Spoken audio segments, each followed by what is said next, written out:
welcome back. We're covering today. We're gonna. Oh, it's not gonna let me do that. Amazing.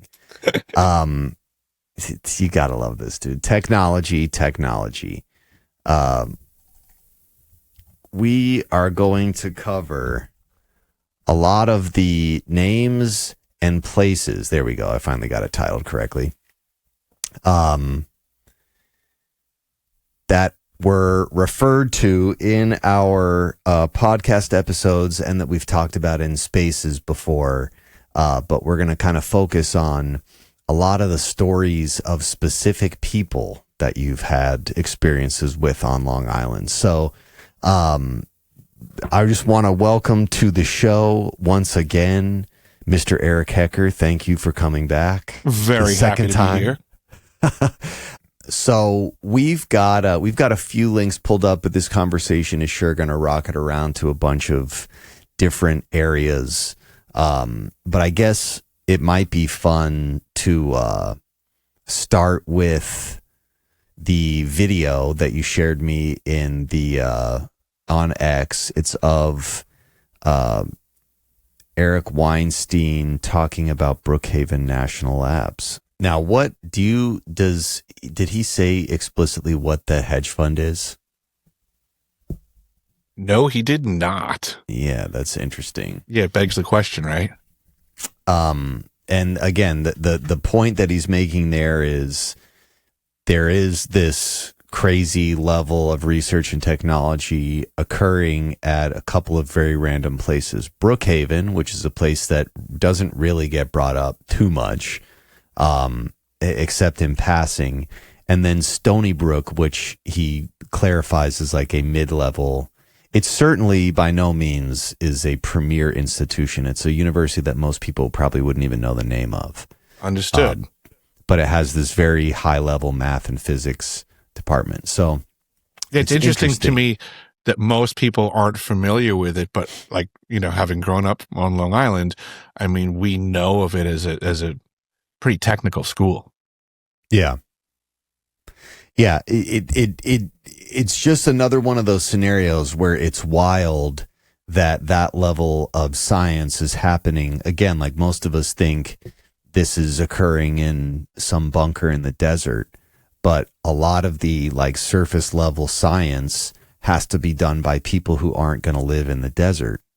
They're going to live in regular neighborhoods. They're going to need to be close to a city, and subsequently a university. That's how you get people to these institutions, is by building them close to where the people who are interested in these topics are learning and researching. Anecdotally, one of my buddies who is deep in satellite world went to school in Tennessee, I think in Chattanooga, University of Tennessee, for mechanical engineering, and a lot of his research he did at Oak Ridge, which is another premier nuclear facility, Oak Ridge and Y-12 down in Tennessee. But the reason that those places are usually close is because they need young, smart individuals who are going to learn about this stuff. So the smartest decision is to put it near universities. In Long Island, Brookhaven is in close proximity to a lot of the premier institutions, but again, it's just funny that Stony Brook is kind of the gateway or access point there.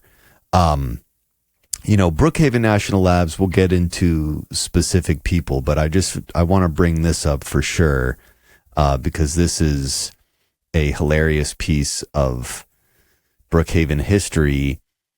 This is the bulletin board, and these exist. This was a newsletter that Brookhaven put out. I'm sure you've referenced a few of these on your YouTube channels and stuff, Eric, but the Chris Verga, who wrote about the Nazi history of Long Island, is the author. I've had him on the show a few times.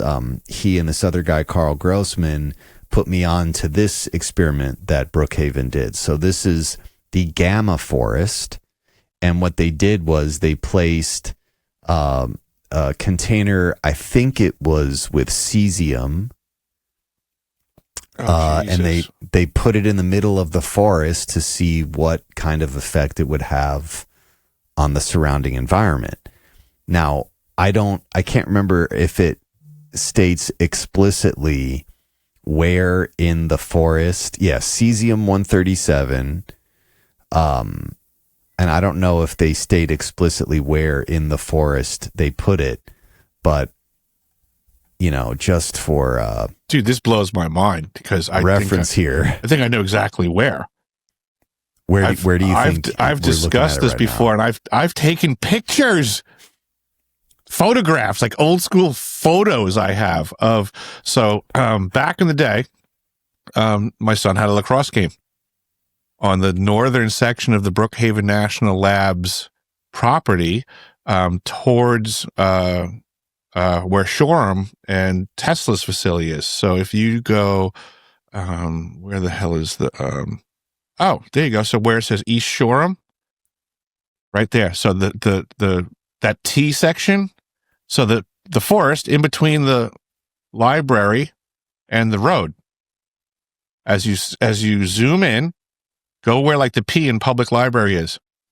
See the Army Reserve spot? Oh wow, yeah. That's a former nuclear missile site. See the ball field? Yep. So my kid was playing lacrosse there. I started realizing it's a very weird piece of property. So I started walking through the woods and then that whole area right in there, right where your cursor is, yeah. I started noticing that all of the trees were growing in the weirdest way that I've ever seen. It was like they came up out of the ground, and then had like a hook. Like the trees then like bent like the trunk came up, bent over 90 degrees, and then curved and went back up again. What? And I was walking through this peculiar woods and was like beside myself as to what could make this happen. And now you're pulling up this article. Dude, you and I get the weirdest synchronicities when we research this stuff. And then, so look at where Brookhaven is. Look at the nuclear missile site that used to protect it.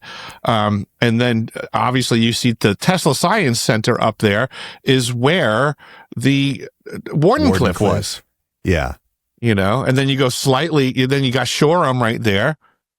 I mean, that's where the right there. You're boom. You're right there. Nuclear power plant right across the street. And then you got the Grumman airstrip there. Which I'm pretty sure this is also a Superfund site. I believe it's technically Calverton. It's the Calverton, right? So it's an airstrip that's maintained, even though there's no known activity. Well, and it's funny too because like when we're thinking about where that forest would be, there's only two real viable candidates, and it's like somewhere in this area. Or somewhere in this strangely underdeveloped area. Yep. The houses packed all around except for this huge tract of land. Yep. There's a couple of weird spots like that. Yeah, this is wild. So this actually makes sense for what I would say is the age of the article versus the age of the trees. I was witnessing this in the early 2000s. And this article's from 62. Right. So, very possible. Yeah, this is nuts to me. So what did they basically do? What did they just this thing? Yes, they did exactly that. They built this little stand, and in a box they put at the center of the tract is a 9,500 Curie gamma source of cesium-137. The source is arranged on a pulley mechanism similar to that used in gamma field so that it can be shielded at regular intervals in order to access the forest. Since November 22nd, the source has been exposed during 20 hours of each day, a schedule that will be maintained indefinitely. So just let that thing sink in. Again, this is 1962, and this is the premier nuclear research facility in Did I miss the beginning of the article where they stated why they were doing this? Well, so here, I'll share this again. I mean, what, like we're going to expose radioactivity to the woods for giggles. Effectively, this is, again, this is kind of coming out of World War II, but definitely in the peak of the Cold War, when nuclear testing was known about, but the long-term effects weren't known about because we had just been doing this for a little bit of time. But on November 22nd, 1961, a new research facility was put into operation at BNL called the Gamma Forest. The facility is the newest project in the biology department's radiobotany program. Nuclear test explosions and waste disposal of radioisotopes have introduced into the environment substantially higher levels of ionizing radiation than have normally been present throughout the evolution of life. The presence of these higher levels of radiation and the fact that man has the ability to increase them further, at least locally, by enormous factors, has stimulated many studies at Brookhaven and elsewhere of the effects of radiation on the Earth's organisms. Investigations of the deposition of radioactive debris in the Earth's surface have shown that it is carried by winds into the middle latitudes of both hemispheres, where it is brought to Earth in rain and snow. So effectively what this was just a test. Let's expose biological entities to radiation and see what happens. And as archaic as that sounds, that's how most of this research was done. I mean, even the nuke tests, like the people that watched those nuke tests were then studied afterward to see like what happened. You were X far away from the detonation. What effects do you have? But the fact that it's happening in one of the most populated areas of the entire country is just, it's amazing that they were this brazen with it. But that also being said, Brookhaven Labs had a number of nuclear facilities, one of which was leaking tritium, and negatively affected a lot of these neighborhoods down here and turned them into cancer clusters. So again, Shirley Mastic was like ripping and ripping. Was back in the day, prior to the McMansion expansion, Shirley Mastic was considered like really like low grade living. Really? Absolutely. What is that airport there? Long Island Skydiving Center. Oh, okay. There you go. But yeah, that's Brookhaven is anomalous. So you can, if you want, you can go find those bulletin boards, those newsletters from Brookhaven Labs. A lot of them are on the internet, and each of them, some of them are full of like stuff that's really only relevant to the staff at Brookhaven, promotions, softball game champions, simple stuff. But then occasionally you'll get gems like this where they talk about doing some very, very strange experimentation, truly at the expense of the surrounding areas, like literally at the expense of, just to see what happens. That's wild. It's crazy. So if you zoom in back over to that Nike missile site, I'm just curious what shows up as you pan in, because I did find like large hatches. So you'll see there's like a lay down yard there with like some vehicles and stuff. Mm-hmm. So just, in that area there. So I was walking along the right side of that open field, following the perimeter fences. And at the time I was seeing what I would be like large precast chambers, big circles, small manholes that were indicative of, let's just say, covering a large tube in the ground. Interesting. And I'm just curious if there's any indication of those circles anywhere. Like I would not be surprised if there was a missile hatch. They would be pretty substantial. I would say these were probably 30 or 40 foot diameter. Those look like military vehicles right there next to that building.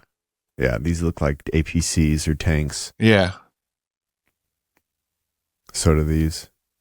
Yep. Humvees. I don't remember the military vehicles being there when I was there. It was called, like an Army Reserve facility, as you see there, but it wasn't occupied. I don't think that building was there before. I think it was just, I don't think that was there. That looks relatively new. Well, I can see it. I can see it looks like a fuel tank to the left of it. Yeah, that white block looks like a cover up a Nike site than by putting an Army Reserve building on top of it. Yeah, that's how things work on Long Island. Quite literally. And again, this is like literally the exact same area where Wardenclyffe Tower was. Yes, that pink dot to the left.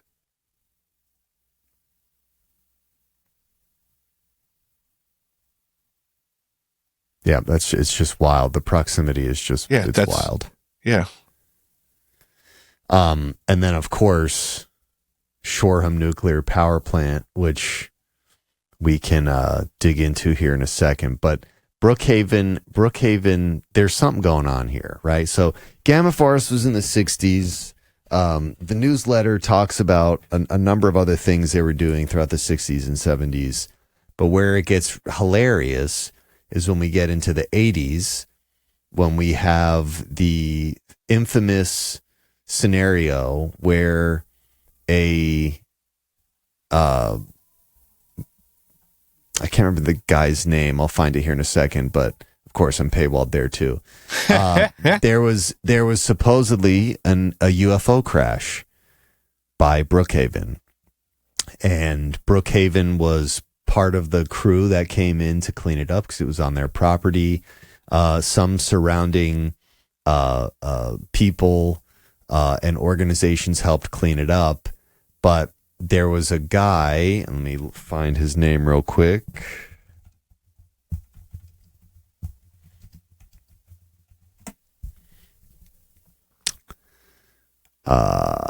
John Ford. Right. So in the 90s, there was an alleged UFO crash, and John Ford thought the people who were in charge of the town and in charge of the cleanup were covering it up.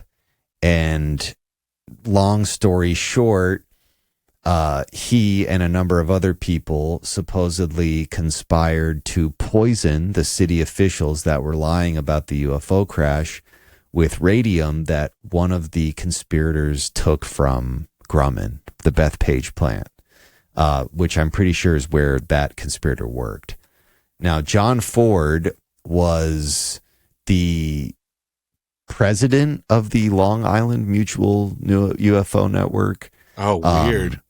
And there's like a fair amount of suggestion that is worth entertaining where he wasn't necessarily, it wasn't like a full-fledged plan. Maybe it was a joke, but then somebody took the radium.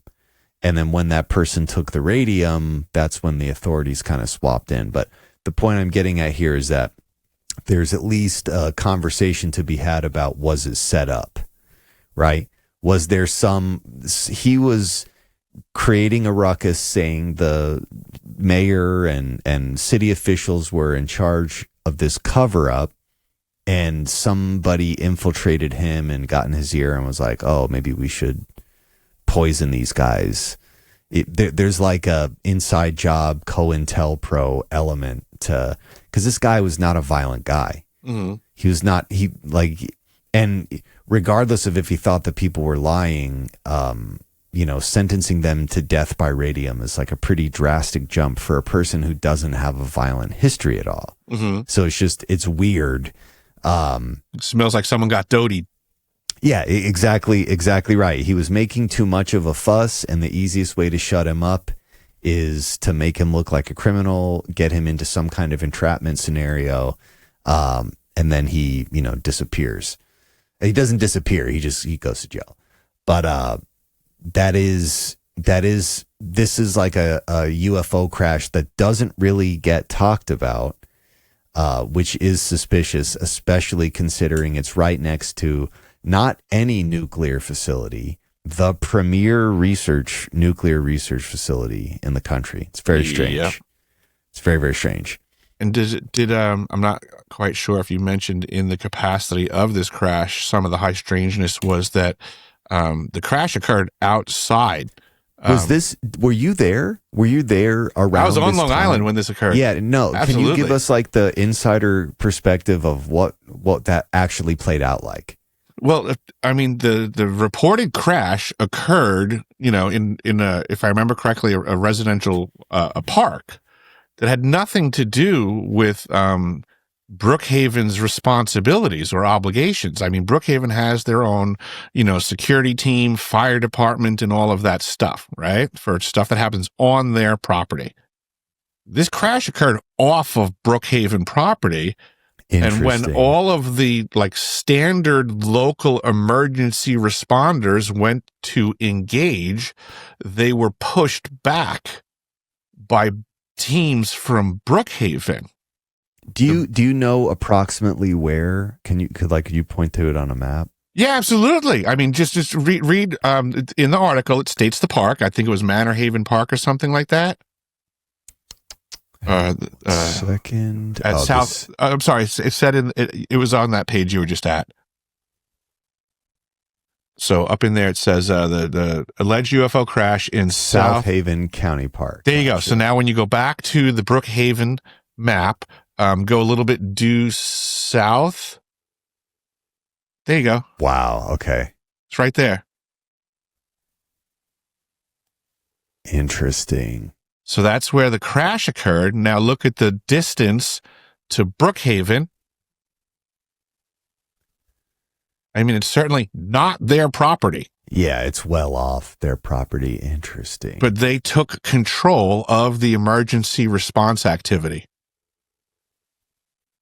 And it caused a debacle.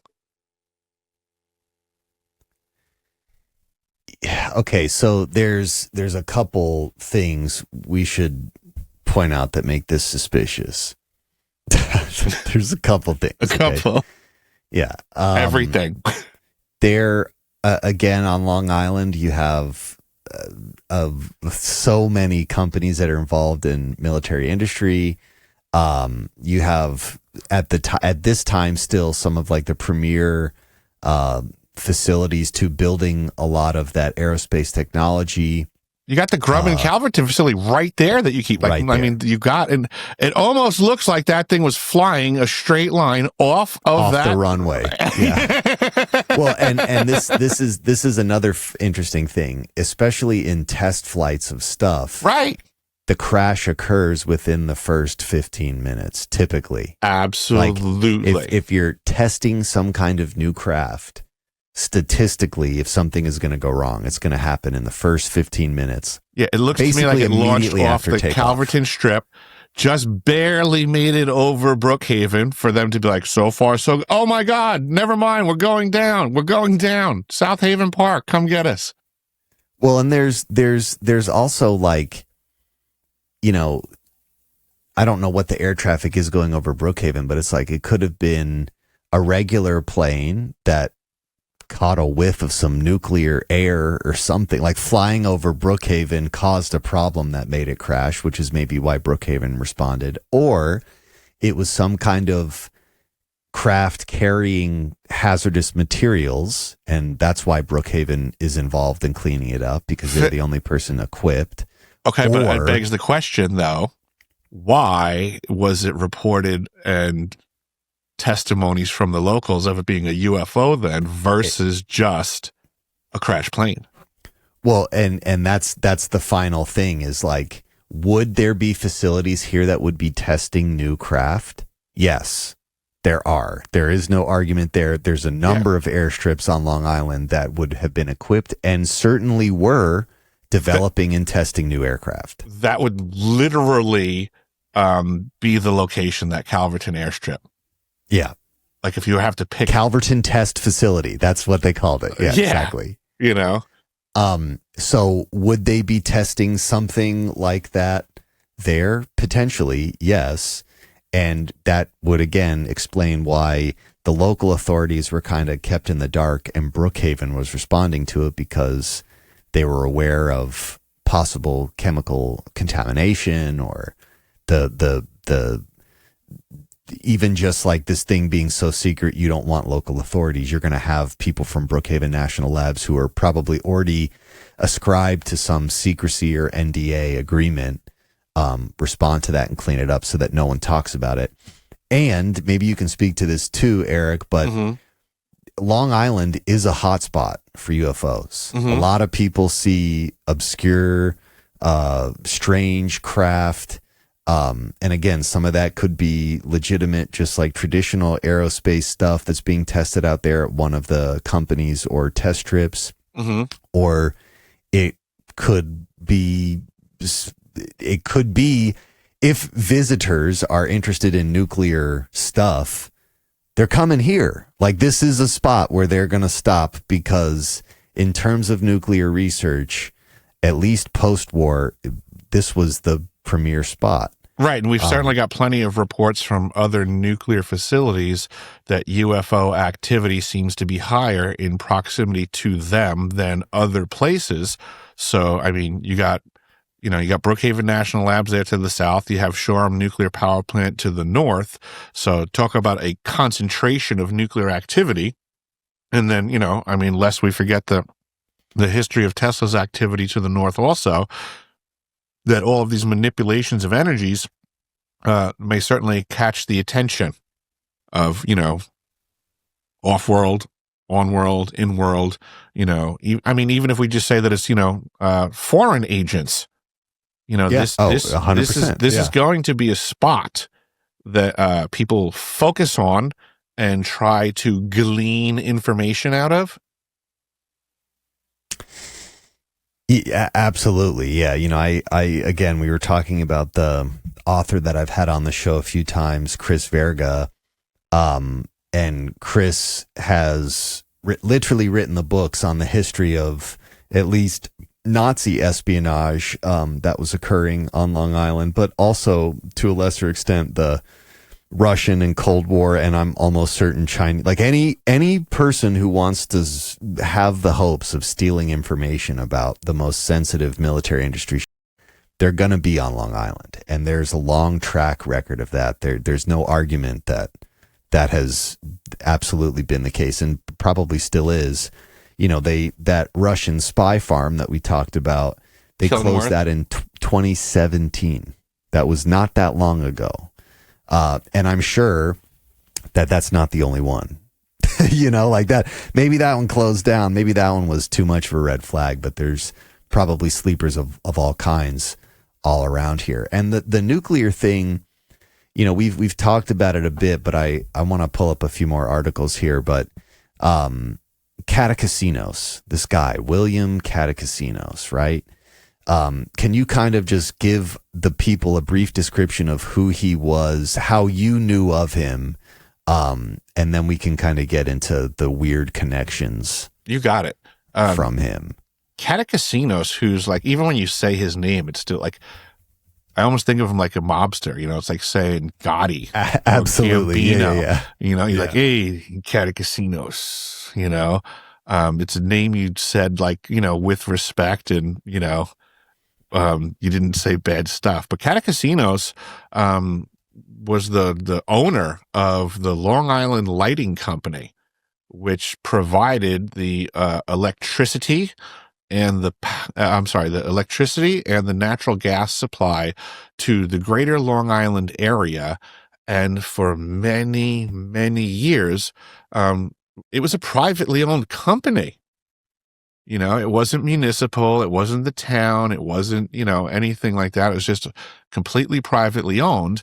And it was under Catacasinos' watch through Lilco that the Shoreham Nuclear Power Plant got opened.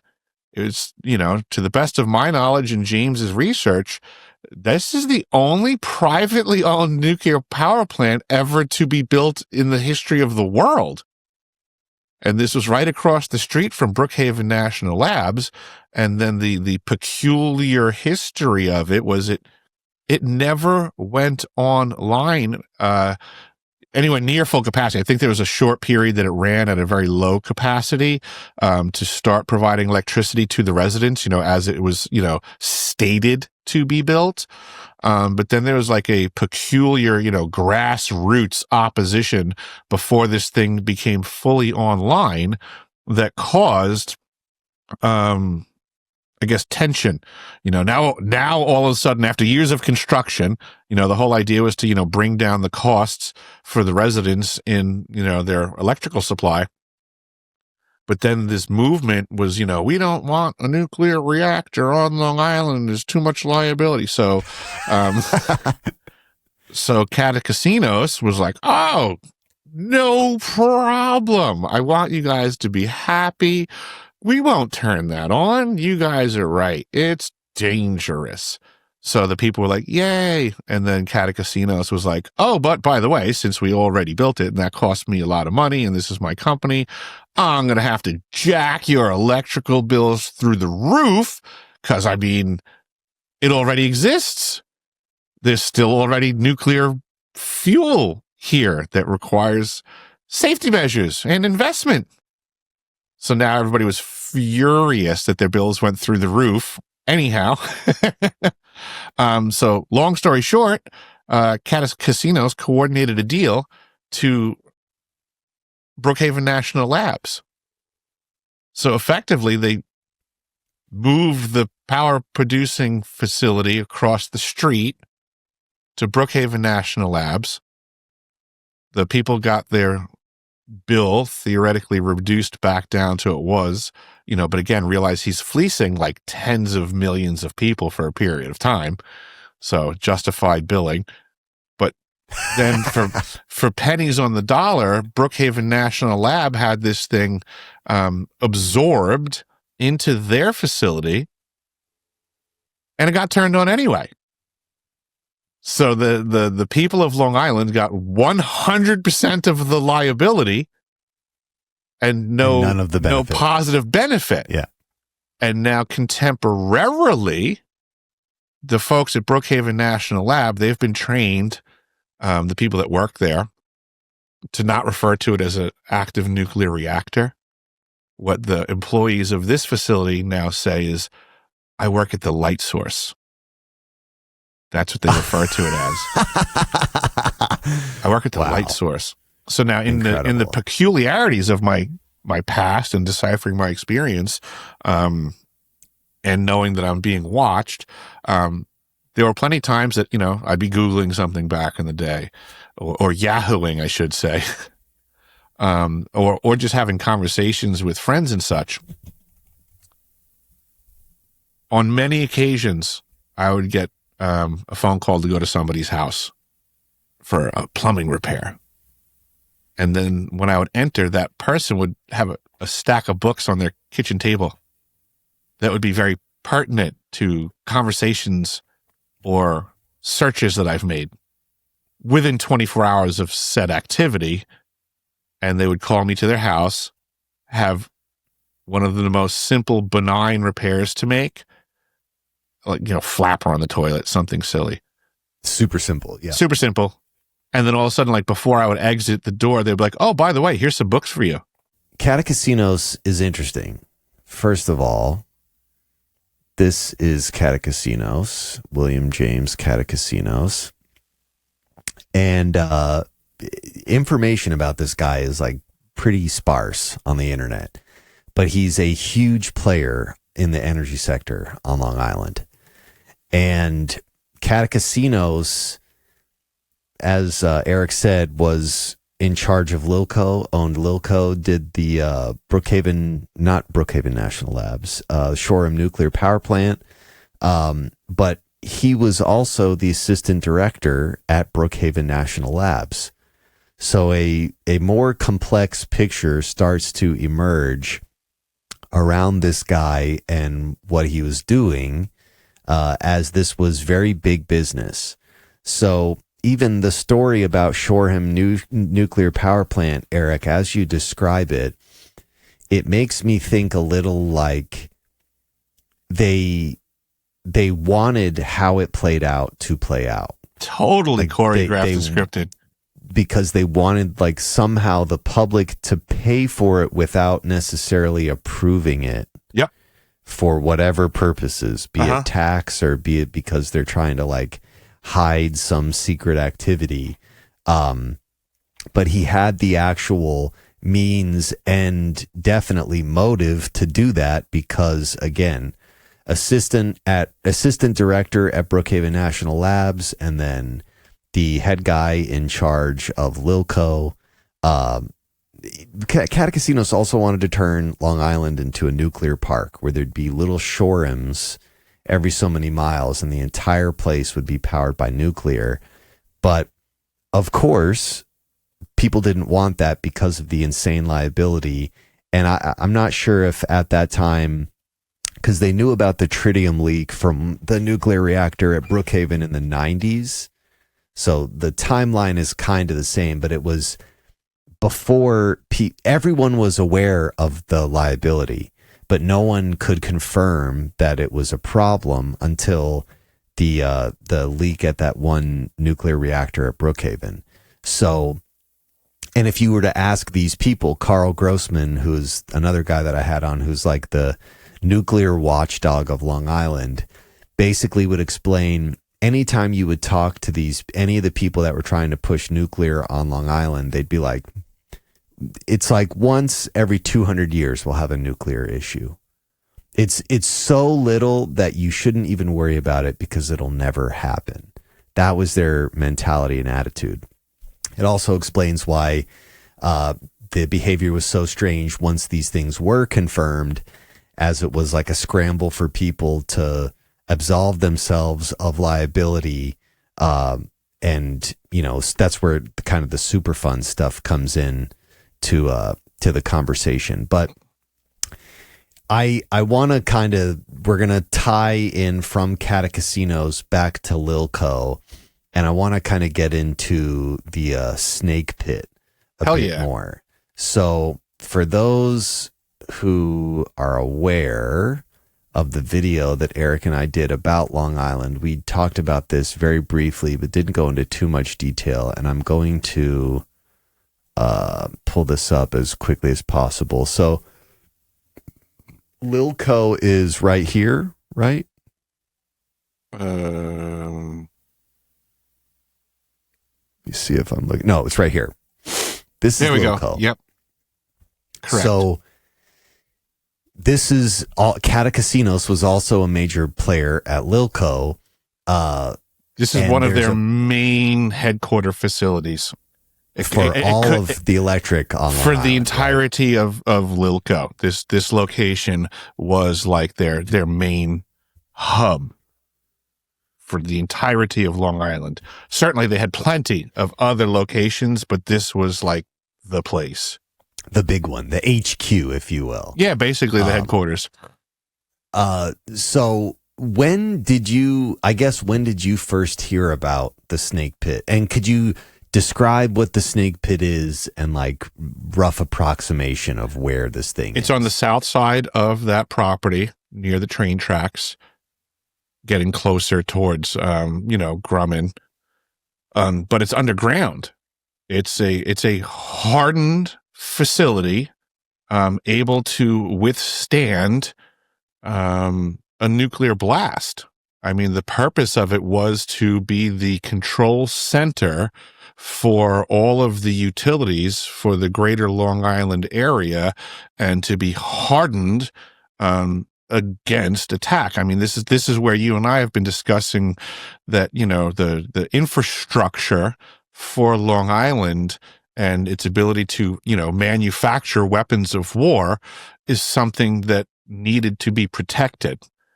So certainly the ability to provide the electricity and the natural gas to these facilities would be something that, a foreign enemy, if they were looking to slow our roll, wiping out Lilco. That would be it would be a target. If you're our enemy, It's one thing for people to, realize that, yes, in wars, people attack bases, but yeah, they absolutely attack infrastructure also. So this snake pit, as it was referred to, was the hardened underground control, more or less like the backup. Like if we went to war, like there's obviously above ground facilities that they normally operate out of, but the snake pit was maintained like in case the hits the fan, general quarters alarm goes off and everybody's, told to report to the snake pit. Now you're in the underground operations facility. It's just so wild how, and we've spent so much time like obsessing over this particular area on Google Maps, but it's just so wild that it's so pertinent. This is all Grumman real estate, right? This whole little triangular thing. You can kind of see remnants of the airstrip. The train tracks running straight through it for ease of delivery of hard resources. It just made me wonder, James, could you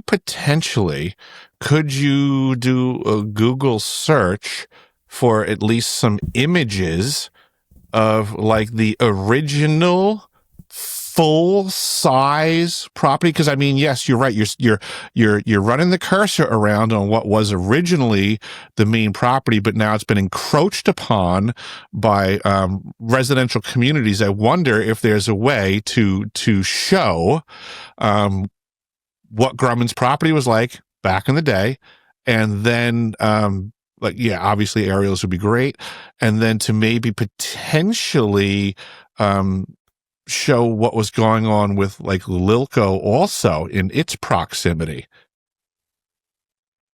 Oh, that's a good find any. Yeah, I think this is actually from, because I bet you they touched each other, which begs the question. They did that, and this is why I've like been obsessing over it, because it's just, this is from the Plume survey. Got you. Let me see if I can get to a bigger size image. There we go. So I'll just kind of step back and forth so people can kind of see. Gotcha. But this is what is officially stated as Northrop Grumman contaminated Grumman property, right? Okay. But realistically, it at one point is all of this whole industrial park area. It was Grumman. That's right. That's what was going on here. None of the other businesses, none of the buildings or plots had been sold off and were being used by anyone else. It was all Grumman. And Lilco is right here. Right. The node that you're talking about, the snake pit, is right here. Yep. Now, where this gets even crazier in terms of like what this means for Long Island is... Yeah, I feel like all of these buildings in between that you have in the center, I feel like that was also Grumman. So as much as that other image showed like, the yellow line and that section being outside of it, yeah, like to the left of Plant 20, in between this yellow zone and the Lilco property proper, I would say that was also Grumman. It was, for sure. And again, this is all about the plume. The plumage. So this is talking about the contamination. Yep. And the contamination is kind of relegated under here. Well, I guess I'm just focusing on where on the bottom left says Northrop Grumman property, and on the top right it says Northrop Grumman property. So it's like it's trying to allude that everything inside was Grumman, but I would challenge that and say, no, there was more property outside of that boundary. Absolutely. Yeah. The way I've always looked at this is you can kind of see it. Here's the railroad. Yep. For the delivery of heavy resources that were needed for construction. But there's exactly.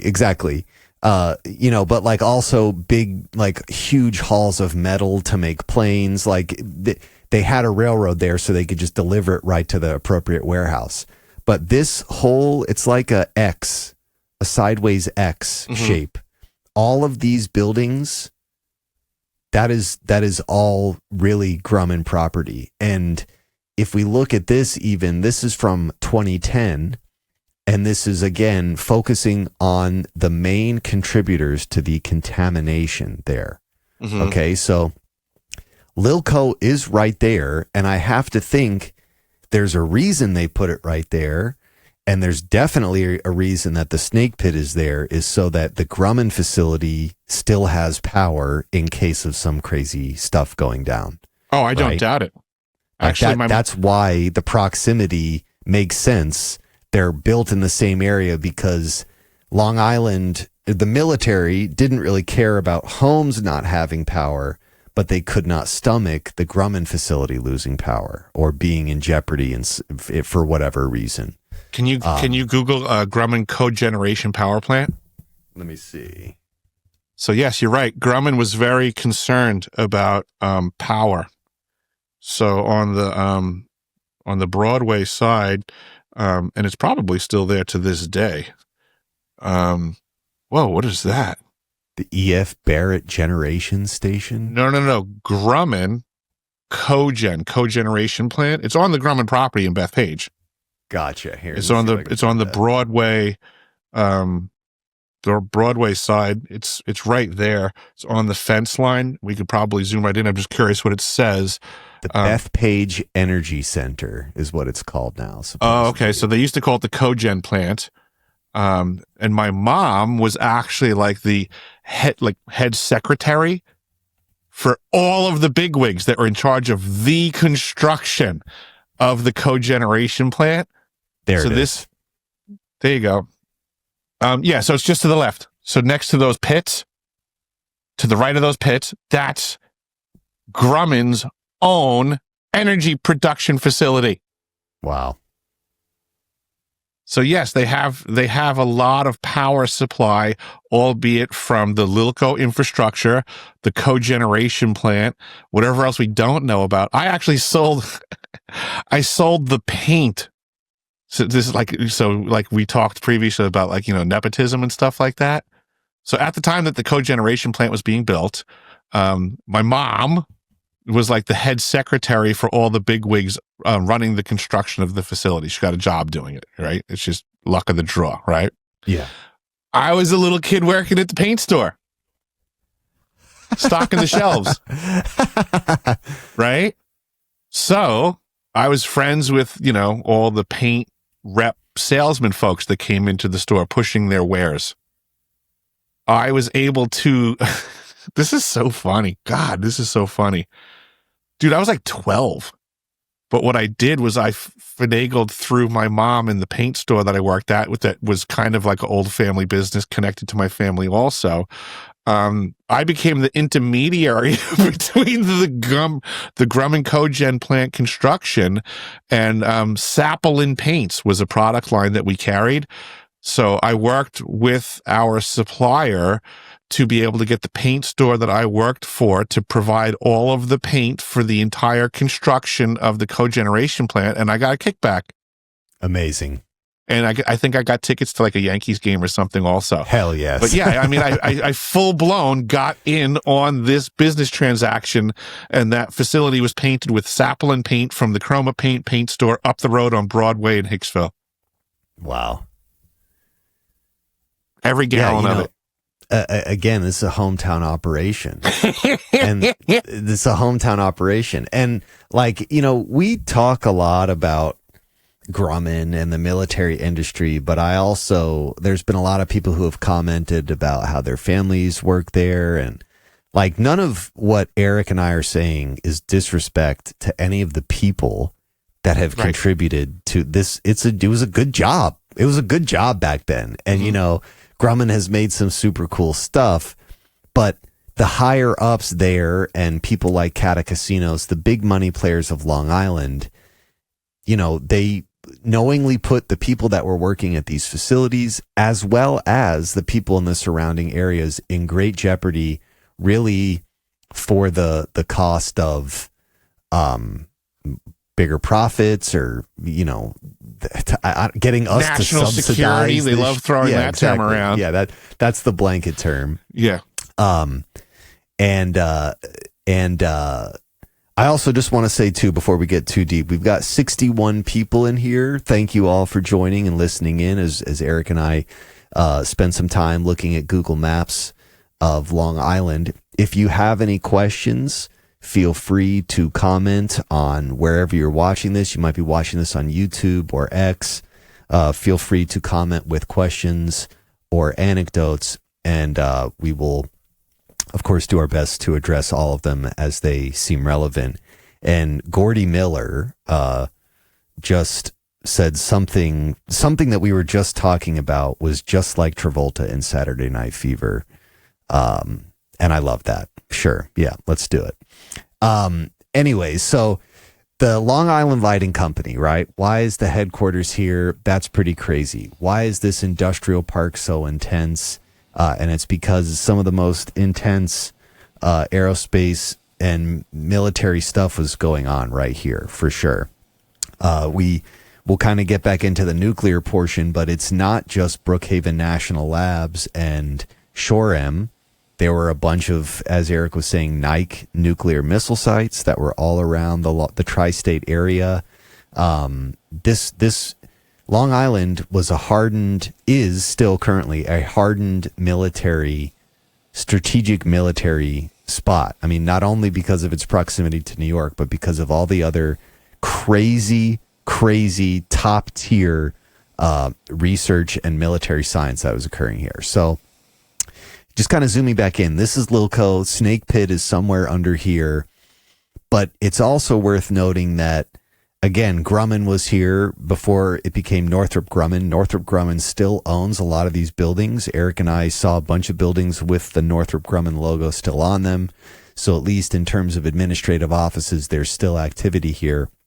But we also came across this other building at 111 New South Road. And at one time, this was Alltech. It was associated with the telecom company Alltech, but was also the international headquarters for Cablevision. And I think now it's a completely unmarked building now, but I think from property listings, what I could find is that it's still associated with Cablevision, but it's just not the corporate HQ. But this is a huge telecom node, administrative telecom node for Long Island. And it's right next to Lilco. And on the other side of it is Grumman. And Eric, you were saying that you guys used to party in this cul-de-sac as kids?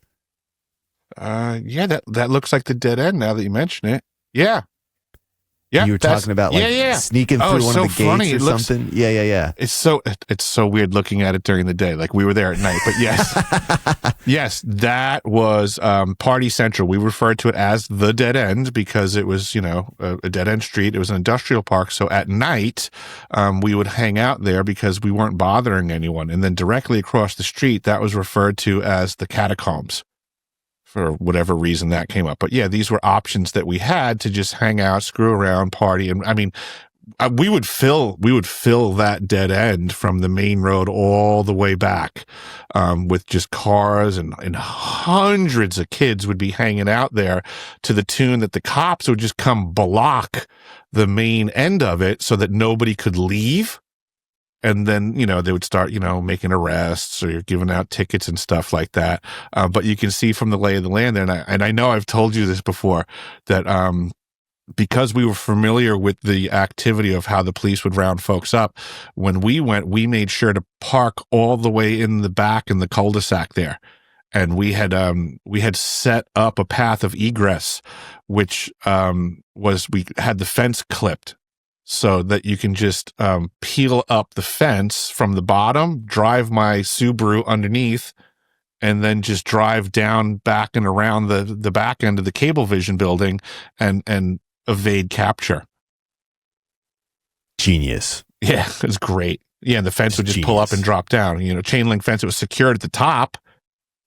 So it was almost like a garage door, so to say. Just peel the fence up, get the car through, drop the fence back down. A lot of fun. Yeah, I mean, we've had like helicopters. You guys had a lot of fun as kids. We've had helicopters land in there. There was so much pandemonium going on. The police closed it off. Helicopters. It was. These kids are having too much fun. Yeah. They're having too much fun close to national secrets. Yeah, get them out of here. Something I didn't. At the time I didn't think about it. Like they probably. There's so many times we were there that they didn't. Yeah, now that the big picture of stuff, it does really make me wonder. They had to know that we were there all the freaking time. Yeah. We really thought we were getting away with something, but now thinking about it, it's like we were, were we being called there, James, for observation? Maybe you were being funneled there for a specific reason. Or it's like, you guys could get away with it to a certain extent, but once there was like a certain number of cars there, they're like, oh, okay, there's too much attention. We got to get these people out of here before they start asking what's going on in these buildings. James, so this was also a locate. Like now I'm thinking about this. This is weird. Like the whole MK Ultra, what I was exposed to as a little kid, the neighborhood that I grew up with, like, Levittown is just a stone's throw in the other direction, and we were all considered lunatics. But so there were times like, yes, we were in a rough neighborhood and fights would occur, oftentimes randomly. But then there were times where I would say there was a scheduled fight. Like you programmed to fight. Yeah. Yeah. Like you guys bring everything you got. We're going to bring everything we got, and we'll meet you at the dead end on Friday night. So this was a location where we would have scheduled events, so to say. With interesting, like this was a prime time location. Like people knew this spot. The derelicts knew this spot, so it was a place that was commonly known, and you could just simply say, "Oh, you guys think you're that tough? Like, bring whatever you got to the dead end on Friday night. We'll settle this." So that's when I'm talking about, like, sometimes helicopters were involved because, I mean, and so now, like, in super peculiarity, like, I can think of at least one event at this location that was a scheduled fight. And I'll just be frank. We learned as kids that the best way to guarantee winning one of these scheduled fights was we would drop acid before it. Nice. So we were indestructible. And it was like fun. Like, I don't even know how to put it. Like, we would just lay down the law. I watched a friend of mine one time pick up a dude on, like, so the dead end there, it's like, obviously it's a road. One of my friends took a dude, he was standing by one of the curbs, and he threw him through the air. The dude landed on the curb on the other side of the road. Like literally picked him up and threw him through the air to the other side of the street. Like we were a wrecking crew back in the day. Thanks, that's chemical advantage. Yeah, exactly. And it's right in front of the cable TV building. Like they were probably recording everything. Exactly. Live streaming street fights before it was. Yeah, they came up with the idea of like MMA and UFC off of us. But yeah, this whole area is just very strange. This is, of course, the warehouse with the large hatches in the driveway that we've covered, formerly a Sleepy's warehouse. Now it's a mattress firm warehouse, distribution warehouse. I wonder what happens if you go to that. Remember, we spoke with Fios recently, and we discussed that disappearing building. So this is an empty lot. With the street view? This is an empty lot from satellite view, but when you drop it to street view, it has now become a hyper-developed industrial park. Only if you're on this road. If you turn the corner, it turns into a... Back into the... Remember? Yeah, so right now we see there's a building. Oh, building's gone again. And again, that building is currently there. And I think from what Theo was telling us, this is empty. Like I guess maybe they're waiting for people to rent these or something, but because that's always it's always a cost-effective business plan. Yeah, for sure. Is to slap up a fancy new building and don't occupy it. Yep. Yeah. So yeah, technically that field we're looking at has an establishment, but Google Earth won't let you know that. It's all very, very strange. Yeah, and that's right on the back, just over the train tracks from Mattress Firm. Yeah. Yeah, and again, like this is, as we've talked about a bunch, but like a lot of these businesses are now businesses, and Grumman has officially opened this up to once they merged with Northrop, Grumman opened up a lot of this property to lease private industry. You know, they let people come in and redevelop an area, and didn't mean to do that. I could have sworn just before you dropped down up to the right, I could have sworn I saw something that said New York Asylum Office. No. But before you dropped down, there was something up to the top right. If you zoom out a little bit, I could have sworn I saw something that said, yeah, New York Asylum Office. I saw that. What is that all about? But when you zoom into it, it turns into this other thing. Whoa. It's very, very strange. There's nothing Long weird Island going on hair, here. Long Island Nail, Skin, and Hair Institute. But when you zoom out, and that looks like a government building, New York Asylum Office. Let me look that up here real quick. Yeah. So now we got foreign agents in proximity, because I don't think it's talking about the crazy asylums. It is a federal office run by U.S. Citizenship and Immigration Services that handles asylum. Oh, it's like a political asylum. Yeah, right. Understood. But right in the middle of Long Island, next to Grumman, I mean, yeah, that doesn't seem to be the appropriate location for that facility. It's very strange. Unless you're bringing in off-world aliens. Yeah, exactly. It's a Men in Black office, right? It's like the Men in Black. Or Nazis that you're giving a new identity to work at Grumman or one of the other military contractors. Wow, you know, that for something that's a good call. That yes, if you have a bunch of Operation Paperclip folks, you're going to need the admin office. Also, the an IRS building right there too, very close proximity, if not on the property itself, but. Yeah, you know, that's definitely something we've talked about a bunch. And I think once you start looking at the scale of stuff that's going on in Long Island, the reality that a lot of Operation Paperclip people ended up here, you know. Then you got the world famous Bethpage golf course right there too. I mean, lest we forget. They got to have leisure, you know? Yeah. They got to have leisure. Bethpage Black, one of the most famous golf courses. Well, I definitely want to get into what you know about the golf courses here too, but this will kind of be the segue here, because this Grumman gets a lot of the shine, but there's Republic, there's all the companies that make all the separate components, Sperry Gyroscope, like all of these companies that have been military contractors since the beginning of aerospace military endeavors, and including nuclear. Like famously, Pall Corporation, Albert Einstein. Yep, exactly. That's exactly where I'm going with this. But famously, the letter that Einstein writes to FDR to start the Manhattan Project, he wrote from his home in Long Island. Yep.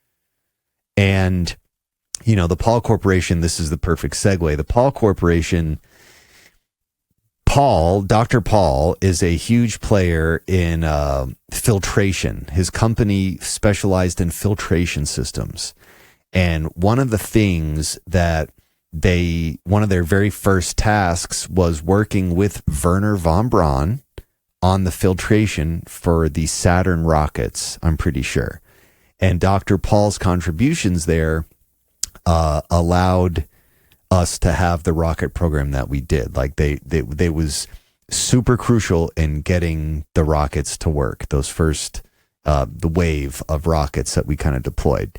But he also was tapped for the filtration to purify the nuclear material used in the atom bombs for the Manhattan Project. Like 1 degree of separation, absolutely 100%. Some of that science was occurring on Long Island. And by some, I mean a lot. He was just one person involved in that process. But the whole point that I'm making there is that did not occur at Los Alamos. That didn't occur in the desert in a bunker. That occurred on Long Island. Port Washington, Roslyn. All these people are involved in the Manhattan Project, but only a handful of them knew that they were developing a bomb.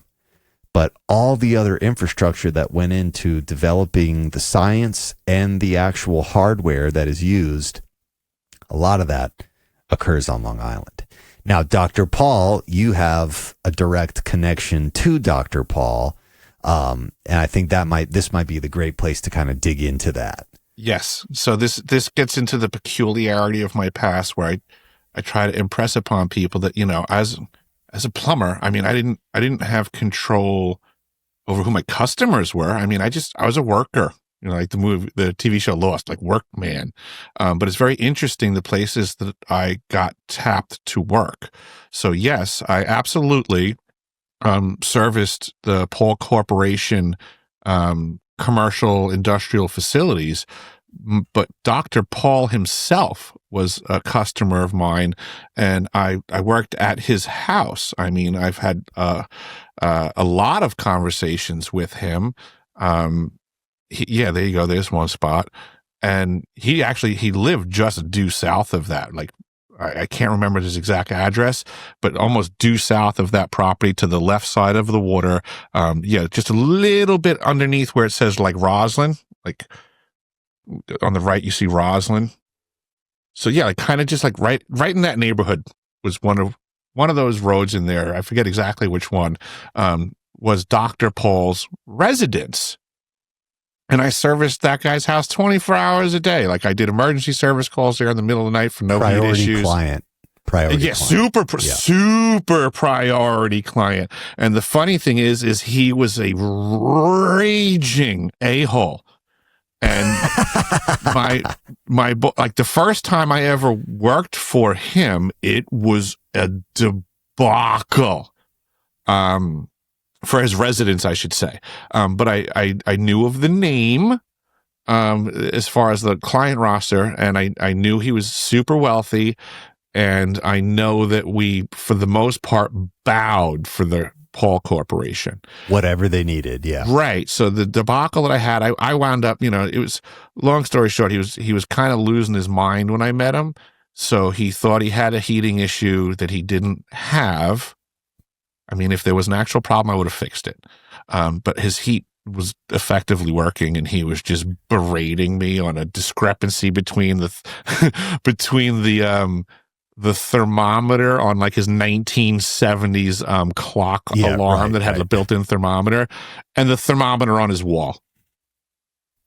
And he was mad that there was like disparity, and he was claiming the heat wasn't working, but it was like roasting in his house. So long story short, he berated me for a while, and I just kind of like smirked and was like, all right, I'm leaving.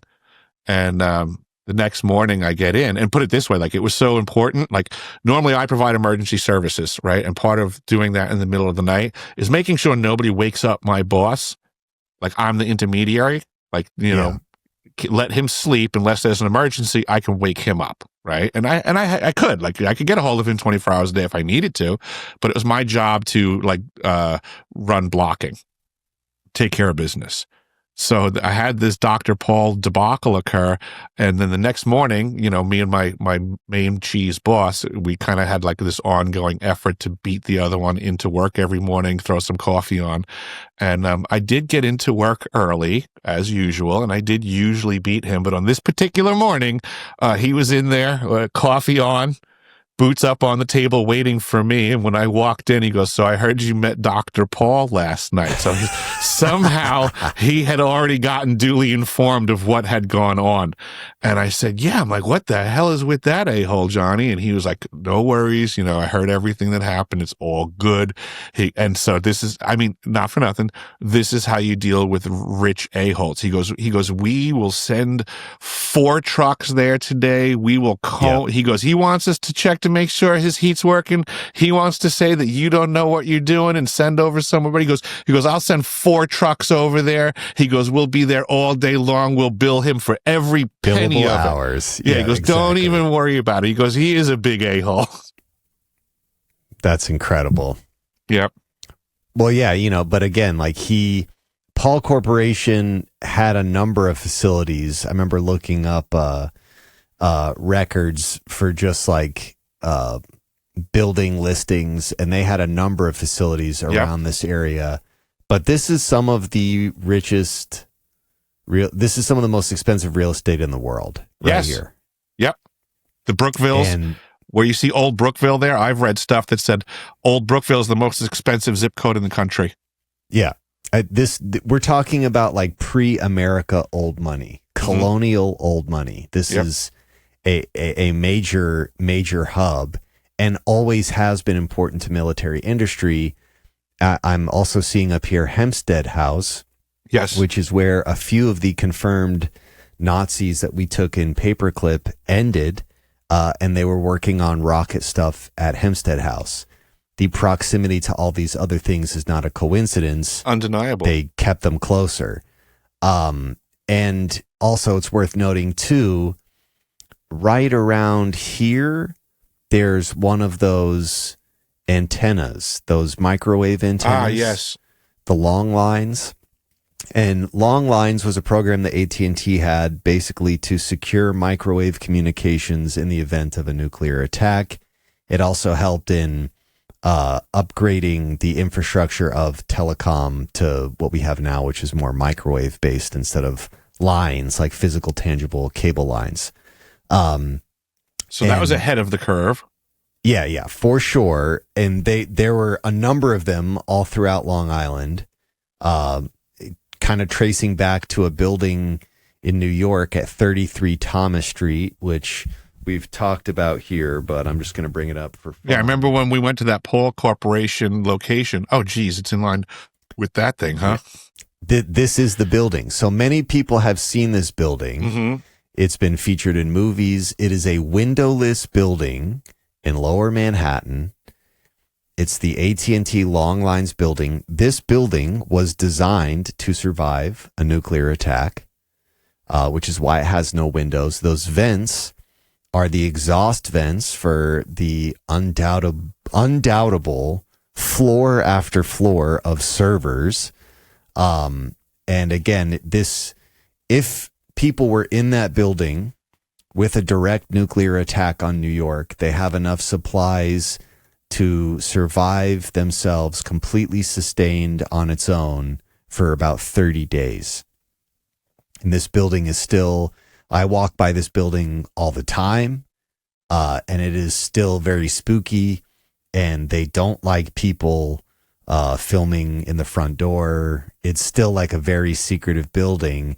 And the reason why it's a very secretive building is because this is the supposed location for the NSA's data siphon called Titan Point, which this was, I guess, around the times of, what am I thinking of here? Around the times of Patriot Act.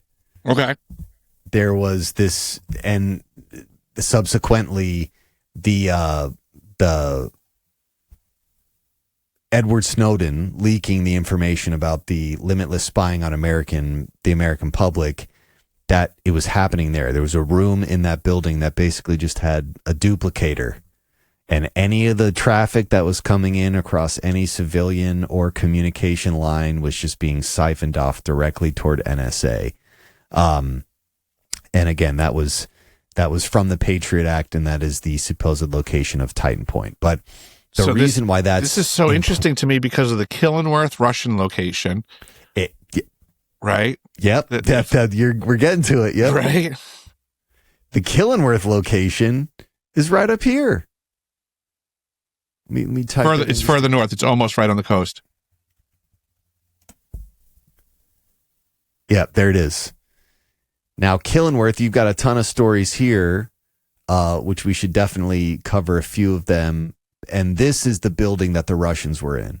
The Russians bought this building in the 60s. It was used as basically a hotel for whenever Russians were in town for UN meetings. But what comes out in 2017 is that this was just a spy node. And they cleared out a bunch of Russians with absolutely state-of-the-art surveillance equipment, trying to siphon off any information they could from any of the military contractors, or relaying information that they were able to get from whatchamacallit. Like if they had spies out there turning people who worked at these facilities, that's how they would relay it back to Russia, so they would be able to not use American infrastructure communication lines to pass that information, because that was being all the communications are being siphoned off at that building, 33 Thomas Street. But the proximity here is not a coincidence. This isn't just random. Why did the Russians set up a huge spy node there? Well, it's because the majority of the military industry is occurring right in the surrounding area. It's a spot that they wanted to have spies. And, you know, this again goes way back, like World War II. Revolutionary War. This was like a contested area because this is how they would get information. You'd get information. You'd see a ship coming in. You'd need to get that information to New York. It's going to pass through Long Island. It's just always been like this crucial. Do you happen to have that link that I sent you the other day, the Long Island iced tea one with the red line? Did you send that to me on X?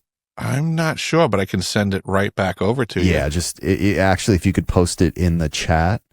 Gordy Miller also said the old post office tower in London served a similar purpose as the Long Lines building. It was also built to withstand a nuke. Lots of comms in it too. Yeah, I think what looking at Long Island has really started to make me do is look at just about everything as being a con job. Yeah, a surface level ploy to get me to not look any deeper in the reality of what the situation is. Oh yeah, the submarine base link. All right, yeah, exactly. So Killingworth, I mean, it has function, and I'll also remind people that not only was I working for Dr. Paul, I also did the plumbing at Killingworth. Right. So explain why that place got priority, and we can hit some of the. So this is one of the weird. Yeah, like, I mean, I the amount of facilities that I worked in, and the amount of peculiar customers that I've had, that I can even recall at this point is absurd. Like, I mean, lots of times I'm having conversations with James and he's just losing his skull, because of the connecting nodes that I have. So yes, you know, they're trying to gather intel. There's a Russian owned facility that's, you know, trying to gather comms, be a comms point to get information out there. Immediately across the street from the Killingworth facility, I can't remember the name of it, but was another like a catering hall for the wealthy elite. But there was a Bilderberg committee meeting held there. I did the plumbing there also. And then really weird was just due south of the Bilderberg property. There's what's shown there now as tennis courts. Used to just be a very basic parking lot just in the middle of a rich neighborhood, which was actually kind of odd, because there's really no reason. It was almost like maybe overflow parking or workers parking. Rich people hate that. Rich people they hate don't like hangers on. How dare you just parking here and hanging out? Yeah, like so right there you see tennis courts, right? That just used to be a parking lot. They didn't that underneath it's being in this picture it's being developed. Currently it's active. But I used to it was part of my job, so to say, to, you know, work. Okay. But there are times where there's, you know, a doldrum in work activities. And what I was told to do, that when I have nothing to do, I should park my truck in that parking lot and wait until I get further direction. That was my standard operating procedure. So for what, like, you know, it's almost like playing like zone defense, covering areas of work and stuff like that. That was sure. This was my area. You know, so if you got nothing to do, park here and be prepped to cover this zone. But lo and behold, like, look at the zone I'm covering. You know, the Bilderberg property and the Russian spy house, you know, Pall Corporation. Like, look at, like, this was my neighborhood to maintain. That was the spot that I was told to rest, stand by. And again, this whole area is thick with spooks. Totally. I worked at their homes. Spies. Former director of Central Intelligence, Colby. What the hell's that other dude's name? William Casey. Casey. Yep. Yeah, these guys had properties there. Yeah, he was deceased when I was working on his property. Roslyn Harbor, New York. But his family, you know, so it's his family's house, but he had the history. It's a nice house too. It's old school. Yeah, we can find the house. It's like a iconic. Oh, I don't doubt it. Locust Knoll. Locust Valley. Yeah, Roslyn, Locust Valley. It's Locust Knolls. Okay. Nope. Try Locust Valley. Yeah. Actually, no, that would be further north. Locust Valley's further north. His property was in like Roslyn or I'm trying to think. It should be just north. I had this pulled up. Hang on, I will find this because it for sure is. You got this. I have faith in you. It for sure is.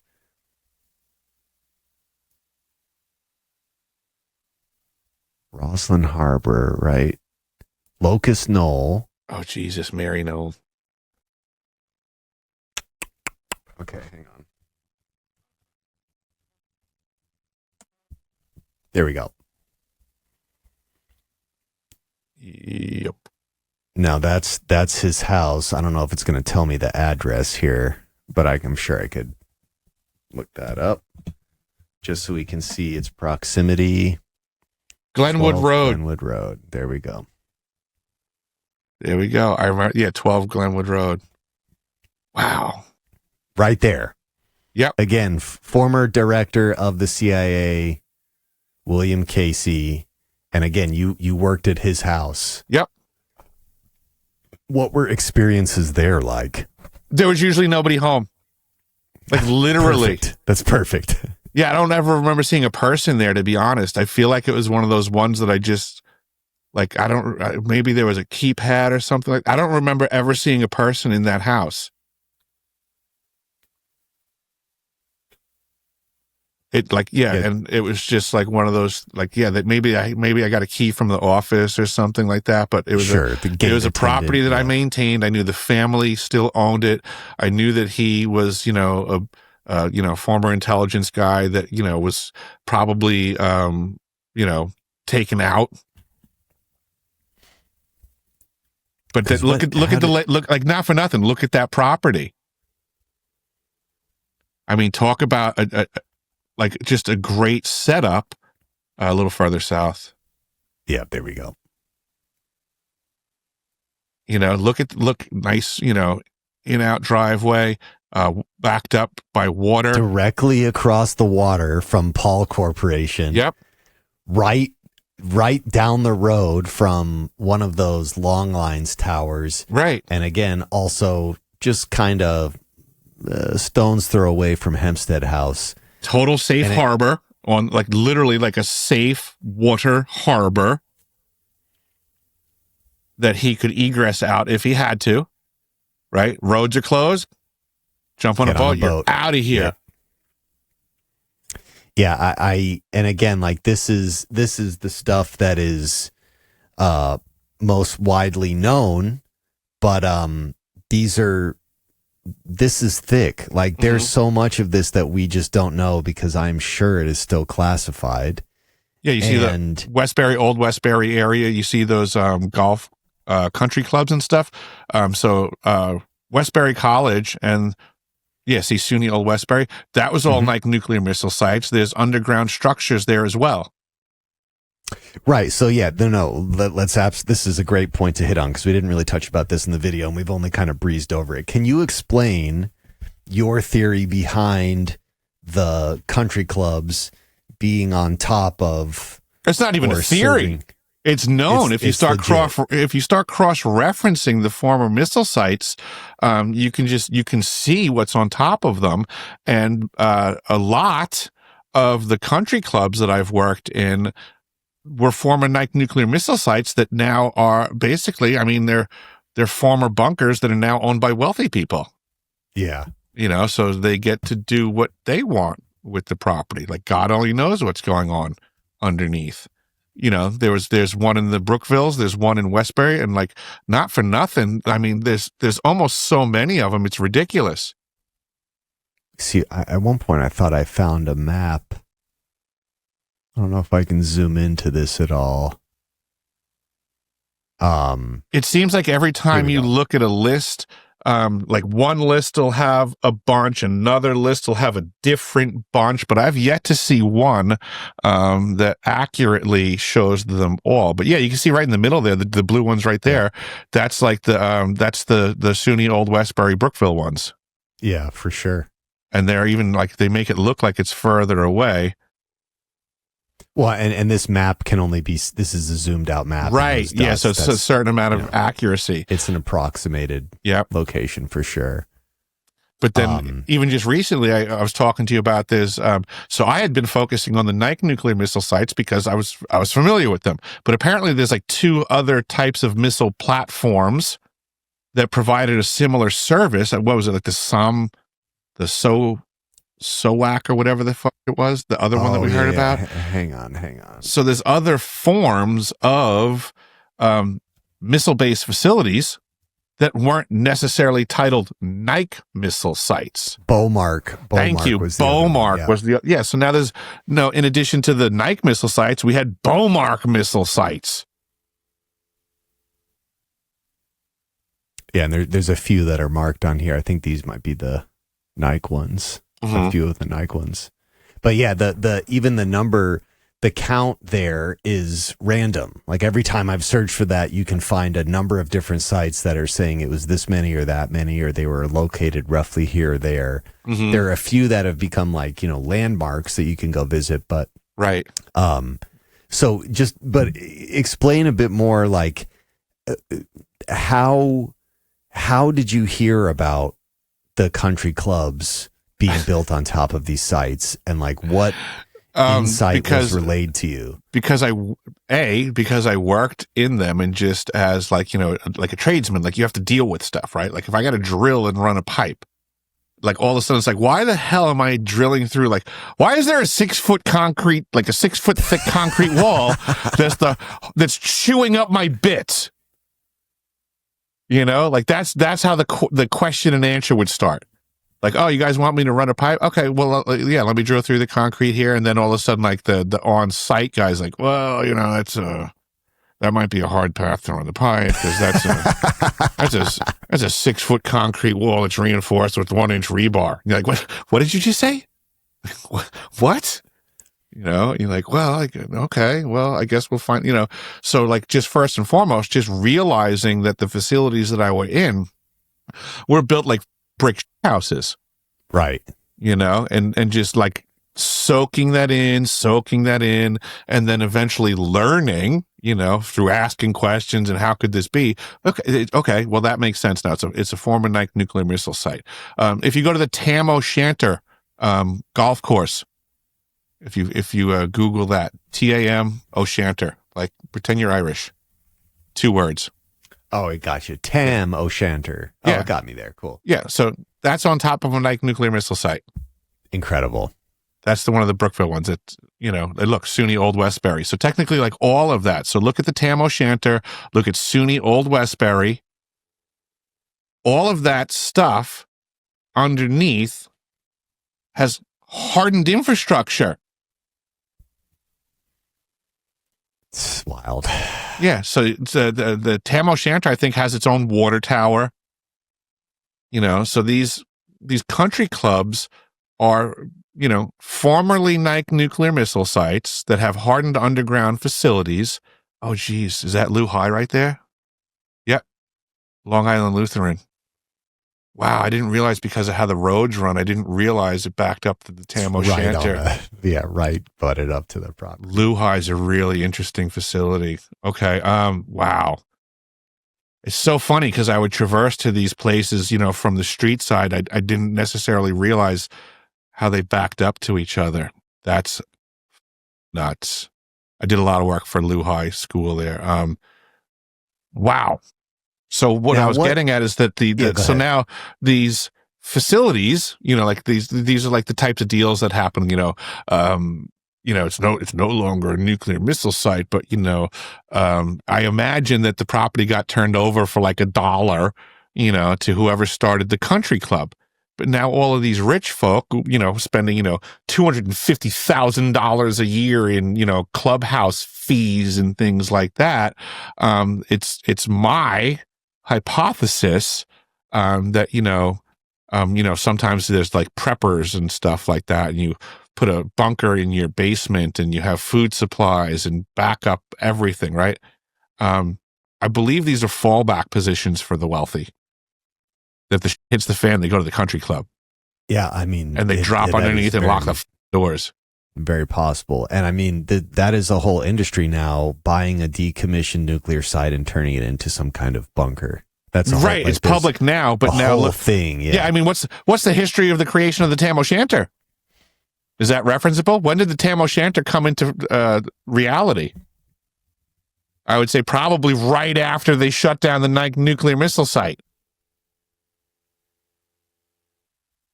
Long Island. Whoa. It's permanently closed and abandoned after 2019, but let me see if we can find some. Sold for luxury housing. Oh, it comes with a bunker underneath. There you go. Oh, the Tam O'Shanter closed? That doesn't make any sense. 1962. Yeah, that's wild. Wow. So from 62 to 2019, and now they're going to turn it into luxury homes. Yeah. I will guarantee you there's some sort of agreement about everybody. Now your houses are just right on top of the bunker. As part of the price, I'm sure. Mm-hmm. There'll be HOA fees. It'll be a gated community with HOA fees and access to the underground facilities. Now, I remember we were talking on another one. You were talking about a plumber guy that you knew who would sell you stuff to do work in these homes that had a connection to intelligence. Ah, Bob. There we go. Yep. AF Liberty Plumbing Supply was named after the USS Liberty. Bob was former crew and owner of AF Liberty Plumbing. Oh my God. So that's AF Supply, technically a affiliate of the AF Plumbing Supply, but prior to the AF moniker, AF brought together a bunch of plumbing companies. Prior to being AF Liberty, it used to just be Liberty Plumbing Supply. So Bob did buy into the AF stuff. But originally it was Liberty Plumbing was on West John Street in Hicksville by the train tracks, but then eventually moved to Lauman Avenue, right across from Grumman. And which Bob, I'm assuming is right here. Oh, absolutely. Yeah. If you go, you should be able to find, it might be Lauman Lane. So it should be off of, I think you're right on it. Yeah. Yep. Oh yeah. I see it. Yeah. So it says right AF Supply. It used to be AF Liberty. So that was the last location that Bob worked out of. And like I said, Bob was former crew of the USS Liberty that was assaulted by Israel during the 6 Days War. And, Bob had a big problem with that incident that had occurred. He named the plumbing supply house accordingly. And Bob was a spook when he was in the Navy.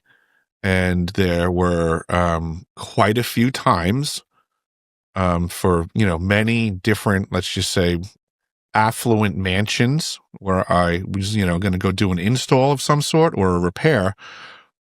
But I was told to go meet Bob, that Bob had the parts that I needed.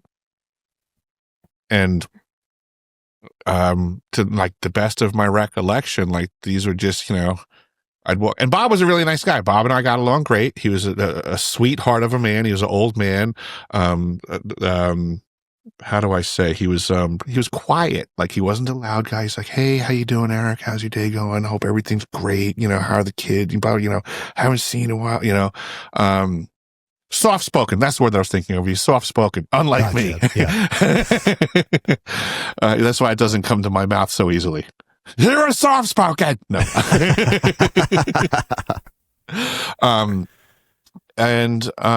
Yeah, like it would just be one of these things where I would walk in, like, "Hey, Bob, how's it going?" And he would just like immediately be like, "Oh, I got that thing that you need." And he would just like reach under the counter and put it on the counter. And, it was like a different transaction, because it wasn't like it was a transaction. Normally you got, a will call ticket and, you got to sign for, he would just, it was more like, "Here you go. You're good to go. Here's that thing that you're supposed to pick up." And then I would go do my job with the products from Bob the Spook. Right. So this is where I didn't realize that it was right on Grumman property, because that is perfect. Also, this other AF supply is right next to Locust Knoll, or not Locust Knoll, but the mansion in Glen Cove. Yeah, absolutely. And I went there regularly also, and dealt with the owner over there. And there would be times where, Bob would coordinate, go over and pick it up at, AF Glen Cove. But I think this is where like the rubber meets the road, in my opinion, of what your experiences were, because the places that you were working, the homes, the businesses, they're right in the thick of like the intelligence triangle of Long Island. And even so, like, what perfect cover for a guy that is working in intelligence than plumbing supply? And what better way to gain access to places? It's all a cover. All of this is a cover. Like, none of when you look at what's going on in just the area that you are responsible for servicing, it's the top tier of military private industry. Some of the biggest players. Biggest. You're going into these homes with a piece of gear that just got handed to you. Maybe that had a microphone in it. You know what I mean? Like, absolutely.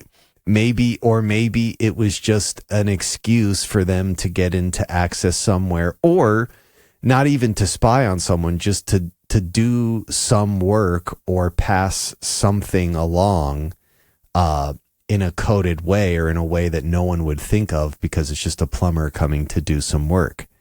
It's the perfect cover. And even the plumber, like, we've talked about this too, but like, I have to interrupt. Go ahead.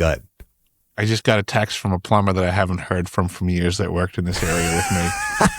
I'm not even kidding. What did he say? I'm not even kidding. Okay, this is kind of, he sensed it. He sensed we were talking about plumbing in Long Island. This is nuts.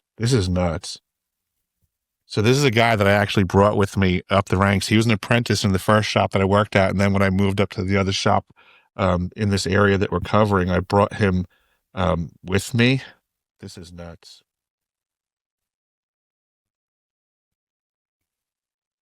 What's up, brother? Been a while. How's everything been? Love your podcast. Genius. Maybe he's watching the live stream. If so, shout out to that guy. Yo, what up? Oh, this is fun stuff. Yeah, so that's super random. And again, it's like the things that you were doing, even on a boring day, are not boring. Like, you're interacting with people that normal folks are never going to, by design, they're never going to interact with. Right. Yeah. Bob to me, there's almost, seeing that the place that you would go to was on Grumman property is just hilarious to me. And then the other one's, the other location's on a Superfund site. I mean, look up the history of the location of the other one. Like it's not a benign location either. So that location where the AF supply is on the north end, that was all former military industrial complex stuff too. They got super funded. Yeah. There was a Kodak plant there that was making like all of the super secret film for the spy satellites and planes. Yeah. Yep. Well, I want to say too, when I was looking up the Pall Corporation, one of the Pall Corporation buildings was over here too, or at least like city records said that at one point, one of these buildings in this little industrial park was Pall Corporation. You know something? I think Dr. Paul used to have a bigger mansion further north from where we are. I think he used to have a different mansion. That the one that I worked at in Roslyn was like his reduction house for his retirement.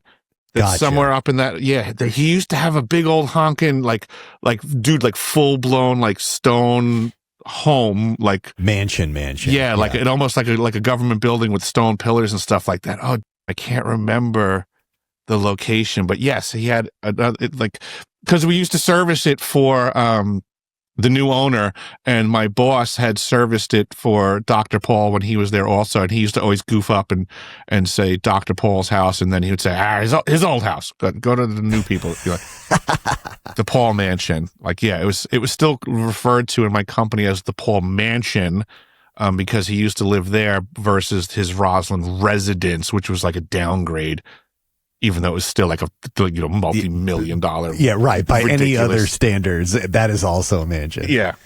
And where was Tunney? Where was Tunney? Oh, okay. So this relation.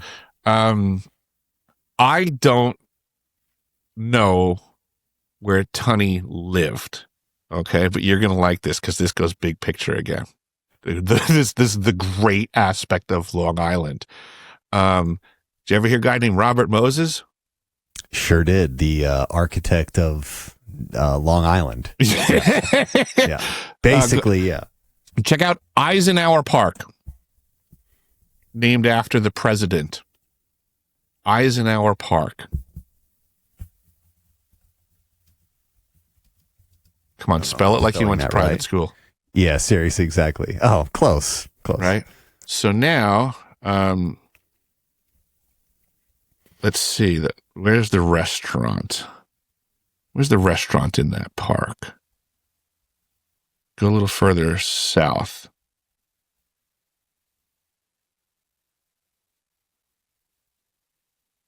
Why are we not seeing the restaurant? There's like a catering facility in there.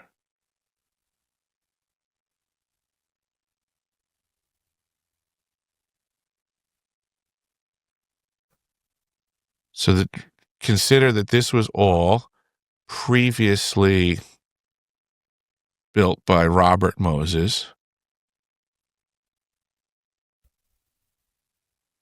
Global Entry Enrollment Center. That's weird.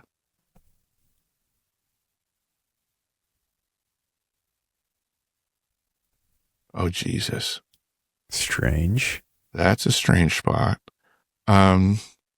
There's a catering hall there that was a very old school. Oh, it's right there. Just to go to your right. Next to where it says the Learning Center, to the left of that. I don't know why it says golf. Boom, there you go. That building there. It's so funny. It's not even labeled. Yeah. Of all the buildings not labeled there. Well, and on a golf course.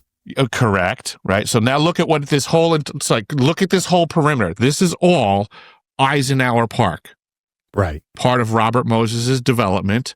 All the homes. So everything around this is Levitt houses.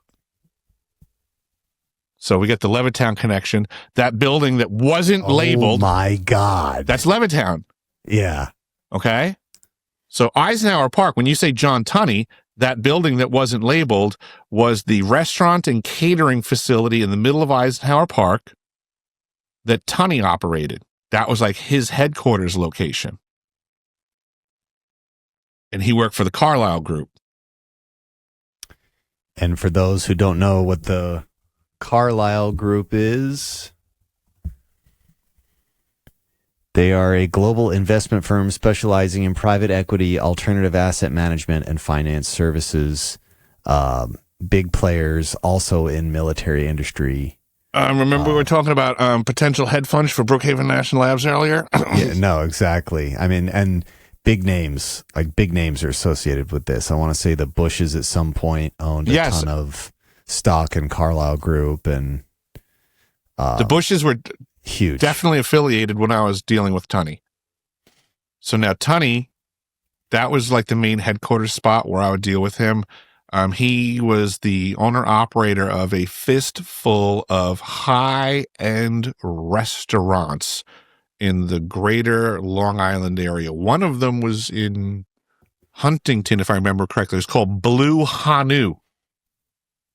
That was one of the main places that I would go meet him, or drop him off. But Tunney was a guy that, he would contact me 24 hours a day.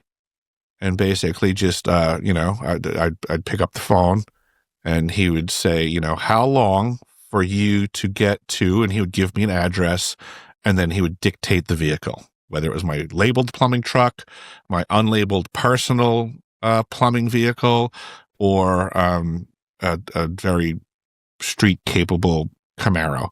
And he would dictate which car he wanted, and he would want to know how fast I can get there with said vehicle. I would give him an answer, and he would either accept it or not. And I gather, that there might have been other people in his Rolodex that he needed, to, make a decision. But he was always cool about everything. Typically, he A-okayed whatever I said to him, but there were times where he did pass. What do you mean pass? Like my answer didn't suffice. Gotcha. Okay. I would give him an answer and he would say like, never mind, have a great day. Gotcha. Yeah. I also didn't realize how close the Cradle of Aviation Museum is to. Totally, right there. That's really mind-blowing. Yes. So you're right. So see, as you start panning through all of this stuff, you start to realize everything's just so connected. You see all those green patches? Like as you zone up, see like all them green patches, those are like sumps. So a lot of the sumps, they're referred to as rainwater catch basins. Okay, like in case the streets flood or something, like all the water will go into the sump, the rainwater catch basin. Yeah. No matter how much it rained, you never saw them fill up with water. But what what they did have in the sumps? Barbed wire fences surrounding them. Right? A gate that you could drive a truck into. And then some of the sumps actually had like tunnels that you could drive a truck into. Wow. Like, yeah, like it was, we used to go into the sumps as kids and go into what they were calling like drainage pipes, but you could walk in them. So there's a tunnel system underneath connected to the sumps. And now you just start to see, look at the line of the green dots, so to say. Are those all entry points to underground facilities in between Grumman and Eisenhower Park? And correct me if I'm wrong, but Robert Moses was considered kind of an ornery person that had an agenda to modify the greater Long Island area in its entirety for the benefit of the rich and not the poor? Yeah, that is, if you don't know who Robert Moses is, he is absolutely worth looking into. He's just a very interesting character out of history. But yes, that was his whole MO. He famously put on at the time, the only way out into Long Island, he put these low-level arched bridges so that buses for common people couldn't go out to Long Island. You had to be in a private vehicle to fit underneath the bridge. Yep. Now that has obviously since changed, but for a good long period of time, Moses, and it only changed because they added more roads. The Robert Moses constructed parkway system still has the low bridges, which is why they don't allow commercial traffic.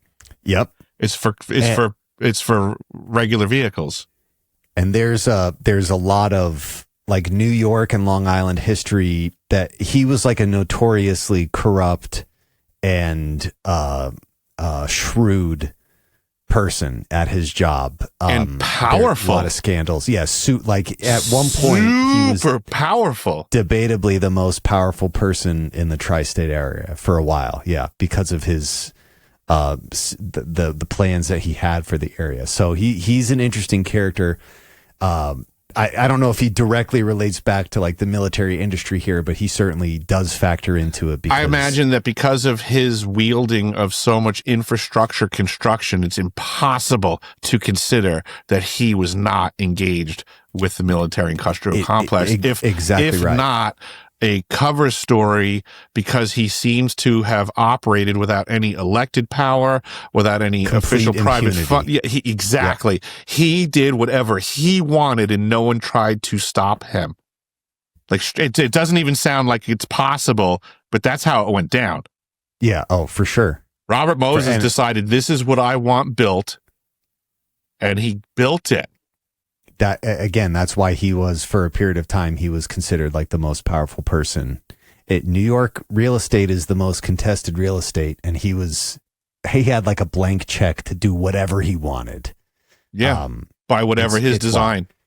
And yeah, like I have never come across threads directly connecting him to the industry here, but it makes sense because that is the big industry here.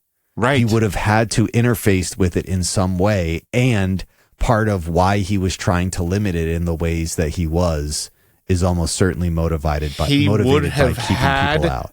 He would have had to have incorporated into his designs architecture that was to the positive benefit and not the detriment to that industry, which is absolutely.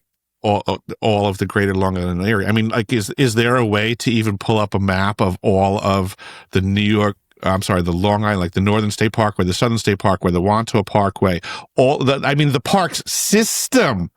Yeah. The Jones Beach, like all of this stuff. So technically, the Robert Moses initiative on Long Island is considered the largest, greatest public works project to go on at once in the history of the world.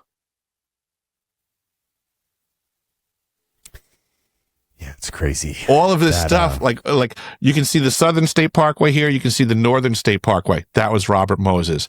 Eisenhower Park, the bridges, the roads going down to the barrier islands where the beaches are, all of the beach structures, all of those roads, all of this stuff was being built simultaneously. It was a massive undertaking.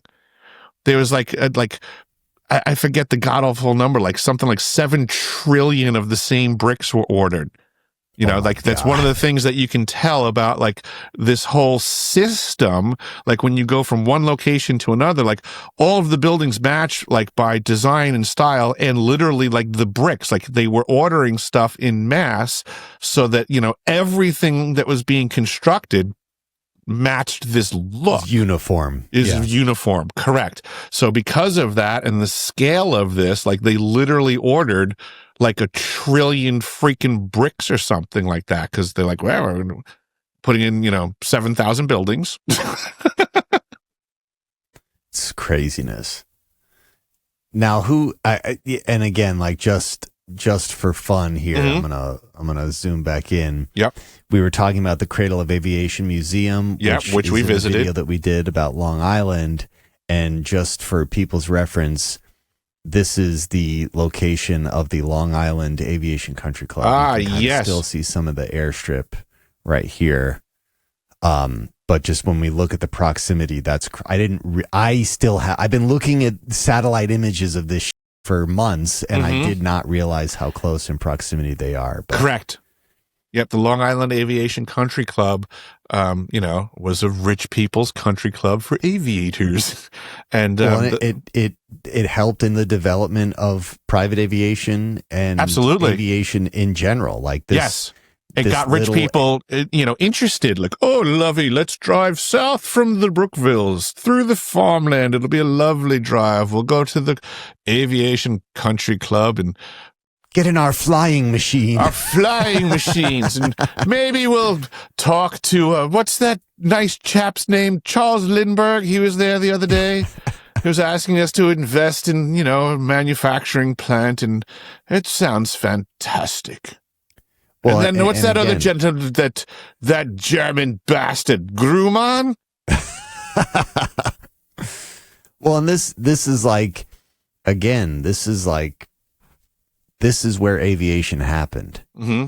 This is like, this little area is where all the businesses got built, and it's why this infrastructure emerged around it, is because this, the big aviators of the early 1900s were all hanging out here with hyper wealthy, old money, like you name it, legacy name families, and they would invest in the companies, or they would come try their stuff out. Yeah, absolutely. And if they tried something cool out, one of the rich industrialists would be like, yeah, whatever, I'll give you $100 million to flesh that out. Yeah, it was a way to sample the wares. Like, yeah, they would fly in with, the next model, experimental aircraft, and go over it with a fine-tuned comb, have some champagne, talk about it, maybe do some test flights in the afternoon. After champagne, of course. Yeah, of course. Sure, after champagne. I mean, but why is Grumman here? It's because this is where aviation science was being developed. It's why Long Island is called the cradle of aviation. And then, of course, adding to that, Brookhaven National Labs, Republic, all the other big contractors here. There just isn't. This isn't real life. This is military industry. This is everything occurring around it is just to cover the fact that this is all military industry. Now, who's that other guy you were talking about? It was like the Japanese businessman. Oh, Dr. Wang. Dr. Wang. Yeah, look up Sagamore Hill. Oh, that's on Google Earth. Yep, hang on one second.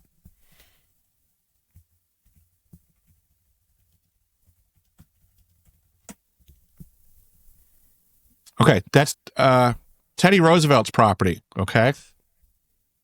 Back in the day. It's a historical site now. Yes, I used to do the plumbing there.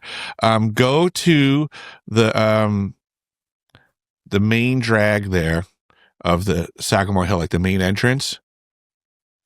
Okay, and what you should find, go to where it connects to the road. Gotcha. Okay, so you should see a driveway across the street. It looks like it's hiding in the trees there. Yep. Okay. That's Dr. Wang's property. He pretty much owns that whole peninsula. Wow. Now, if you zoom out, you should be able to start to look around on his property. So he owns like everything in there. And there's like many of those houses in the woods are part of his property. I'm trying to see which one is the main house. There was a main one that had there should be a bridge going to the main house that goes over a fake river.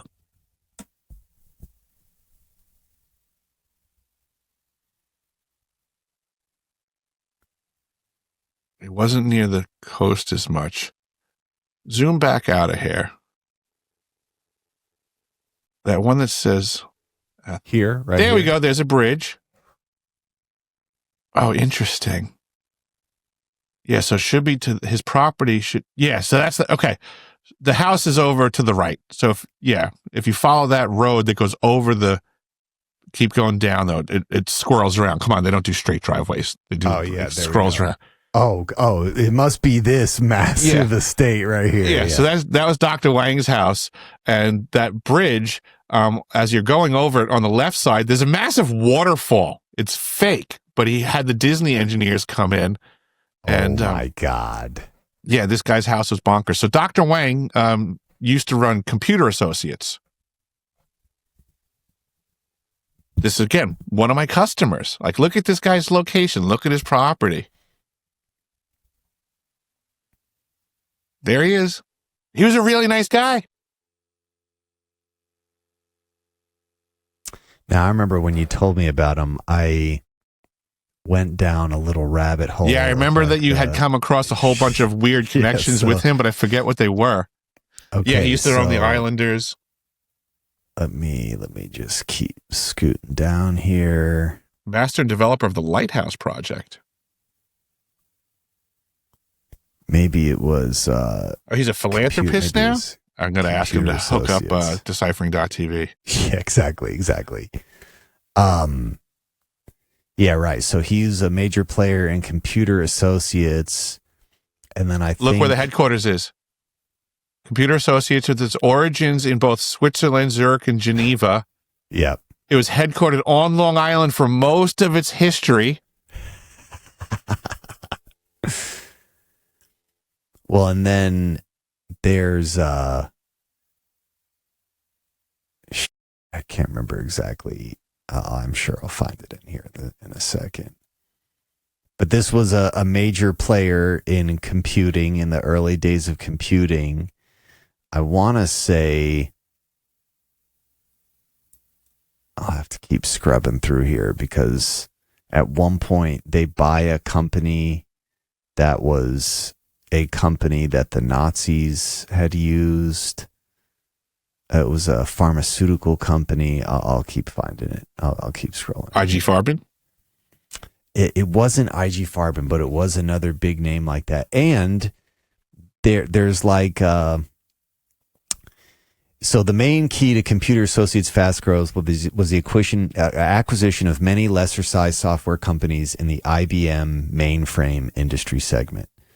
Now, IBM, people don't know this, but IBM also is a German company that the Nazis used. They famously made the Hollerith machine, which is debatably one of the first computers, and it was to count the victims at concentration camps. That's how they... And I also just noticed it shows a lineage of locations there, too. It was for 2 decades in Islandia, which is out east on Long Island. I think you might want to take a look at what's around that location.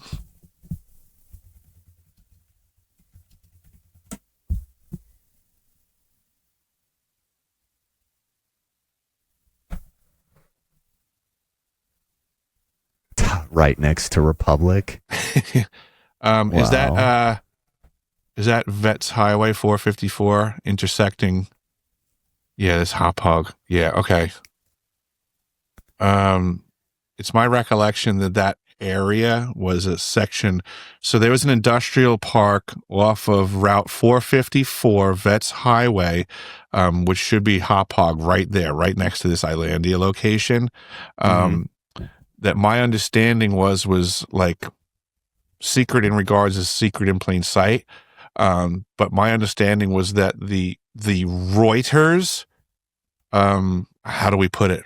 Like information cable from Europe shows up to the U.S. at that location. Interesting. Like just full blown, like that's the pipeline. Goes from Europe to the industrial park on Vets Highway, Route 54, right there between Hop Hog, that Islandia area. So for 2 decades, Computer Associates was there. I would imagine that they were involved with that processing. And I know this because I wound up working at a building where all the servers were, and they had a blockage, and I wanted to cut out some pipes. And I had told them that there was some servers they were going to move out of the way, and everyone flipped their shit because moving them out of the way meant turning them off. Like in my mind, like, I don't want to damage stuff that's important and expensive when I'm working over it. Sure. Yeah, exactly. Cast iron pipes and uncontrolled water spills and stuff. And then all these dudes in suits showed up and basically told me like, yeah, no, this stuff never gets turned off. Yeah, that's got to be 454 right there. That branch line cutting across 495. See that little angular intersect? I'll bet you that's 454. Vets Highway. Yeah, so that industrial park in there is where this cut in. Now, this is really funny, too. So this is CA Technologies had headquarters there for a while, and I also did find it. The new firm, Computer Associates, was underfinanced, but it did have a customer in the Swiss pharmaceutical giant Hoffmann La Roche. That rings. And Hoffmann La Roche was, during the Second World War, Roche collaborated with the Nazi regime in Germany and used forced labor in its German and Polish-based factories. They also moved all their Jewish employees to the United States to save them from Nazi attention. So weird. That is a direct tie right back there. Now, where this gets really weird is, so CA, Computer Associates, again, was an American multinational enterprise software developer and publisher that existed from 1976 to 2018. Okay, so there's another company, and I'm going to have to go back to Catacasinos. I swear there's a point here. Get out of here. Just of course. Hang on one second. Catacasinos. Right. And then let me.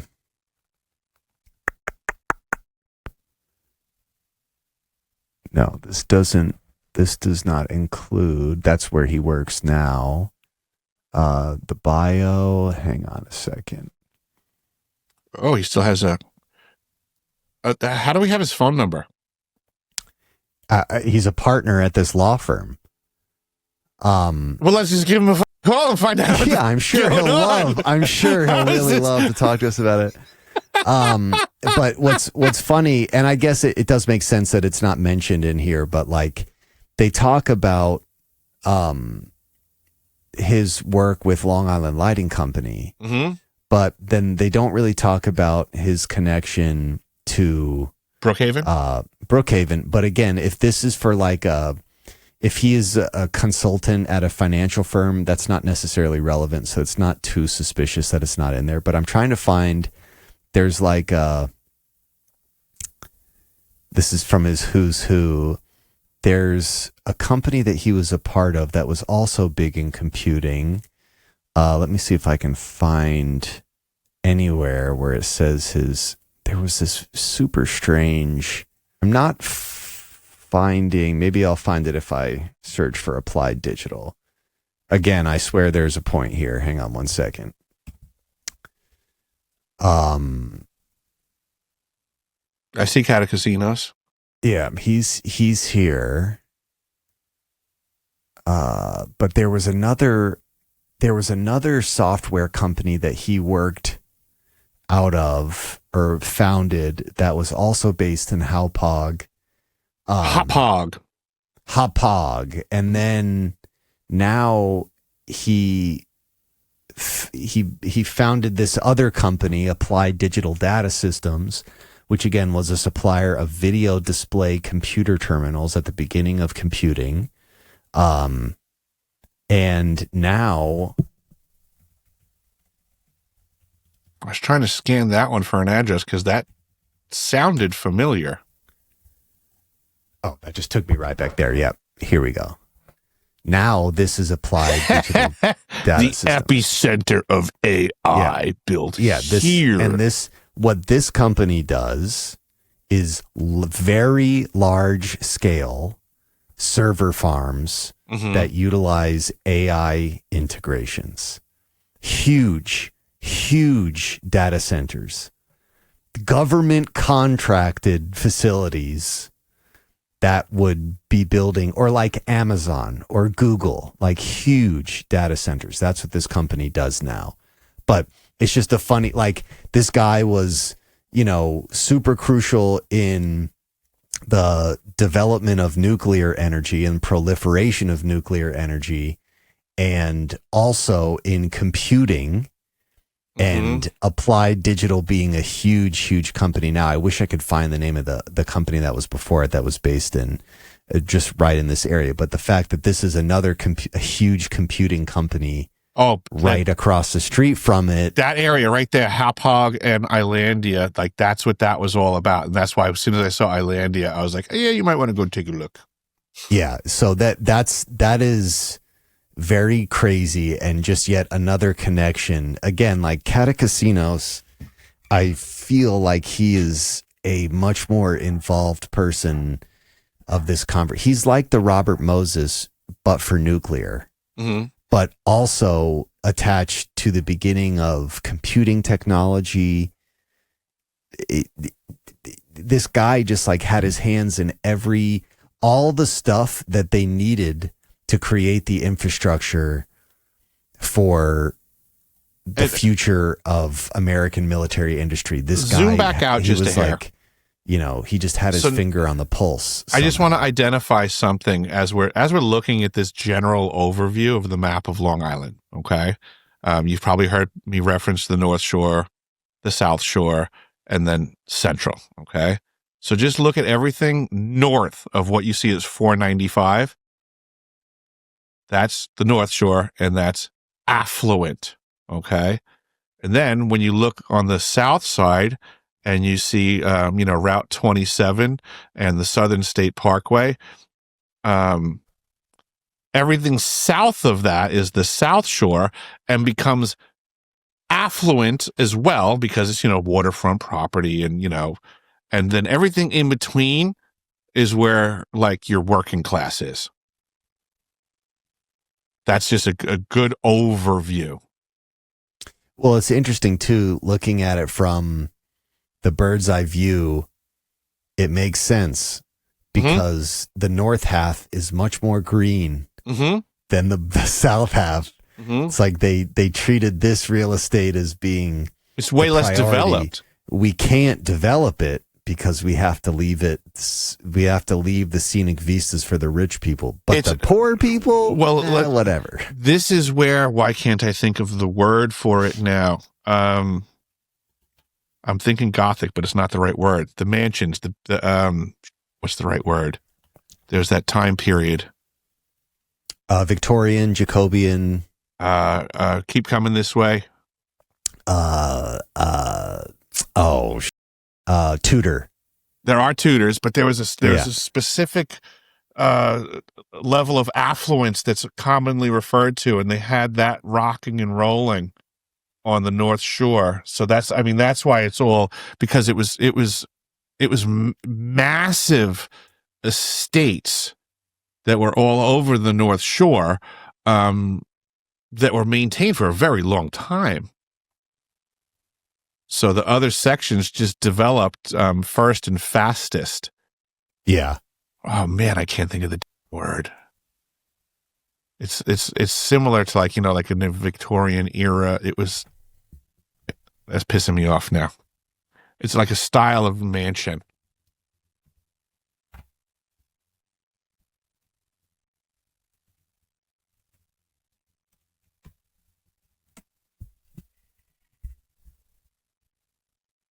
Oh, geez, there's way more. Mid-century modern, Greek revival. Add to your query, North Shore, Long Island.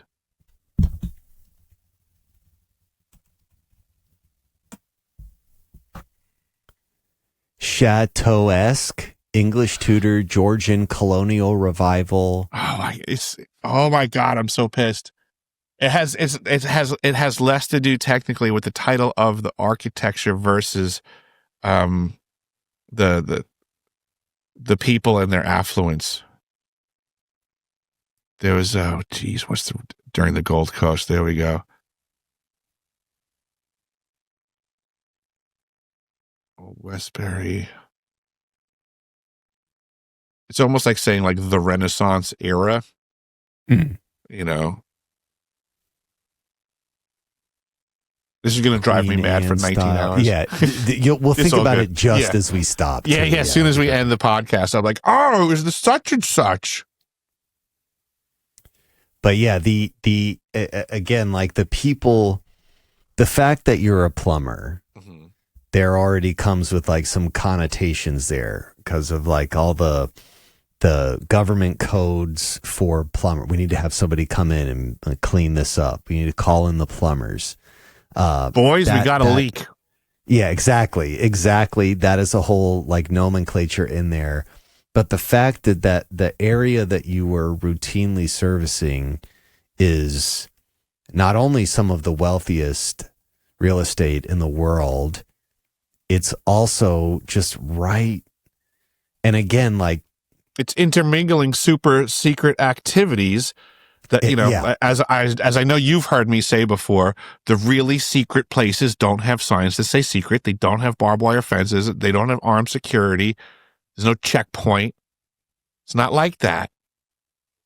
And this is an area that was, it's welcome to the greater Long Island area. Everything's shady. Yeah, well, really, that's the point, is like, you just spend enough time zooming in and out of here, you start seeing all sorts of weird stuff in very close proximity, and it's not coincidental. Pick almost any location, look the history up, look what buildings used to be there, look at who used to own it, start researching almost anything anywhere on Long Island, and you're going to find shady going on. Yeah. That ties directly back to the conversations that we're having now. Developments of exotic technology, UFO crash retrieval stuff, all of that. Pillars of technology, leading edge research. Yeah. In multiple fields. Mm-hmm. And two, just from my knowledge, where is Stony Brook? Oh, this will be a fun one. This is Stony Brook.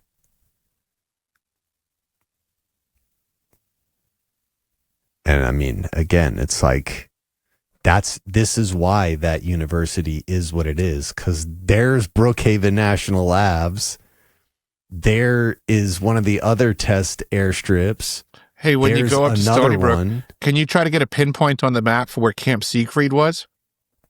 That is actually, Camp Siegfried was right here. Okay. So very, very close. Right next to Brookhaven. That's why this school has such a premier math and physics program, is because it's right here. And yes, Camp Siegfried, which we've talked about a bunch, that is now called German Gardens. Excuse me, it's right here. This is the former location of Camp Siegfried. And they've changed all the names of the streets. I don't have that layer showing, but at one time, it was all sorts of... They don't have Hitler Street anymore? Yeah, not anymore. Bummer. Fuhrer Road. That's, that exists elsewhere, but not here. It actually really blows my mind, the close proximity of where Camp Siegfried and when did Brookhaven National Lab start? When did Camp Siegfried close? We can easily find that. Brookhaven is post-war. And then Camp Siegfried.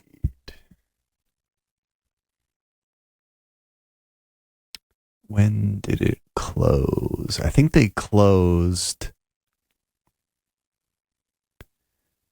in, it was like not close to the end of the war, but not Streets really. named after Hitler, Goebbels, Goring were not changed until 1941. Yeah. Yeah, and then Brookhaven, I'm pretty sure, is post-war. Let me go to... When did it say it closed? 41, you said? Yeah, I think it some point before the war is over, like toward the beginning of the war, they're like, all right, you guys got to stop this. No, I don't think so. I think Camp Siegfried was still operating even after the war.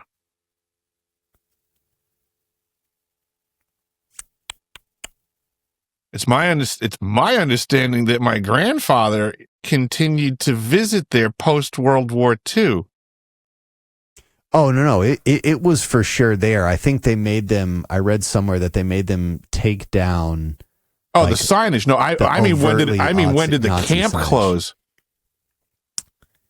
Yeah, the streets named weren't changed until 41. And then they practiced like discriminatory housing practices until 2016 or 17. But I don't know if it ever closed. It just changed to German Gardens. Well, that's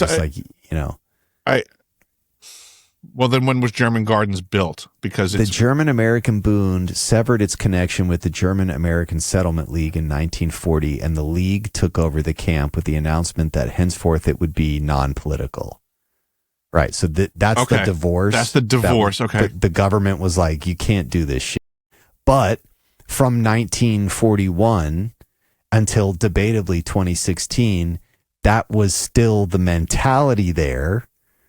It's just it's saying even in that other sentence that it was seized and shut down, but I don't believe that, because again, I know operations continued post-war.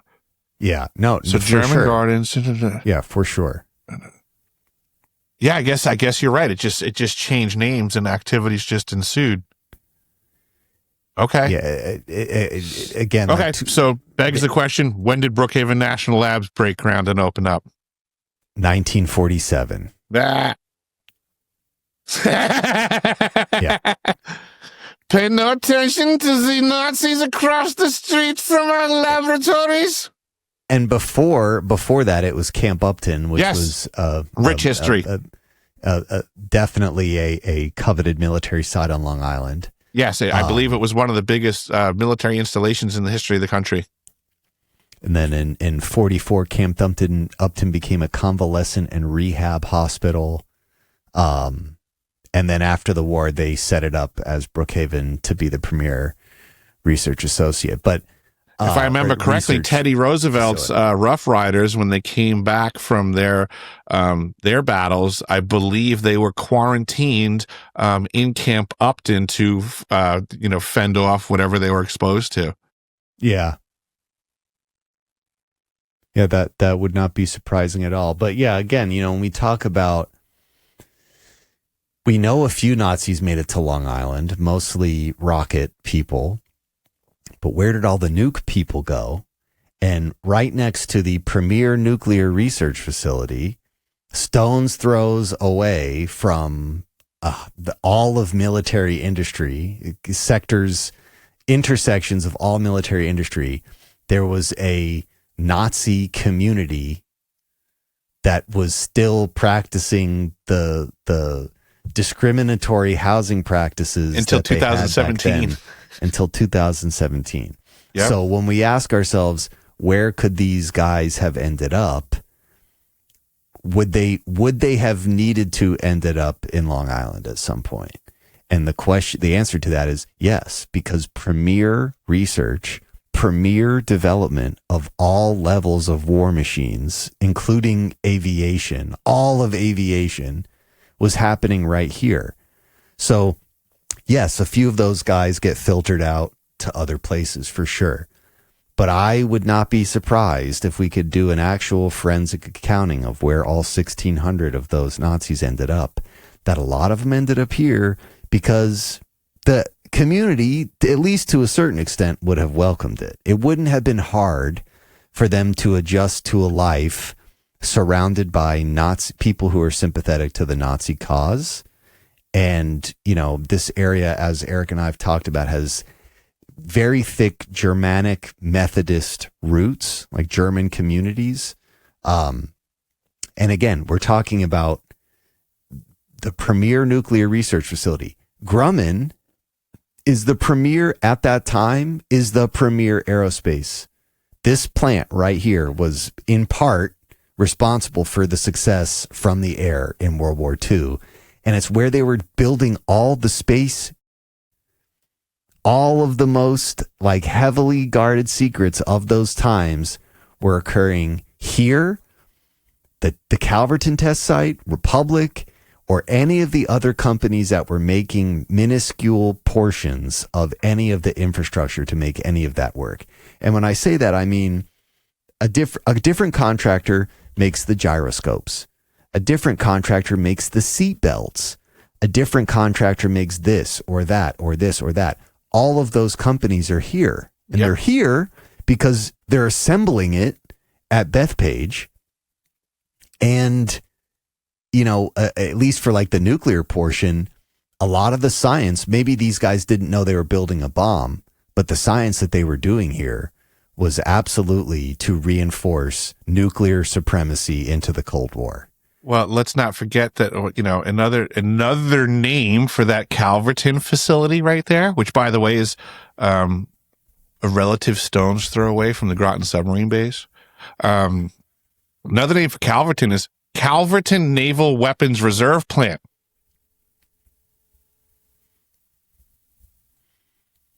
Yeah, stockpiles of it. Right? I mean, where do you manufacture nuclear missiles at? Far away from the delivery system or close? Do you want to transport them far? Or do you just want to pop them right across, Yeah, exactly right. And again, like this might begin to explain why there are so many other chemical and radioactive pollutants found in the water and the ground all over this place. When we talk about the nuclear programs of other countries publicly, we always talk about, they're enriching uranium to make weapons, and they're spinning stuff to enrich it, and that takes a lot of power. So we're gonna bomb their facilities to prevent their ability to make such weaponry.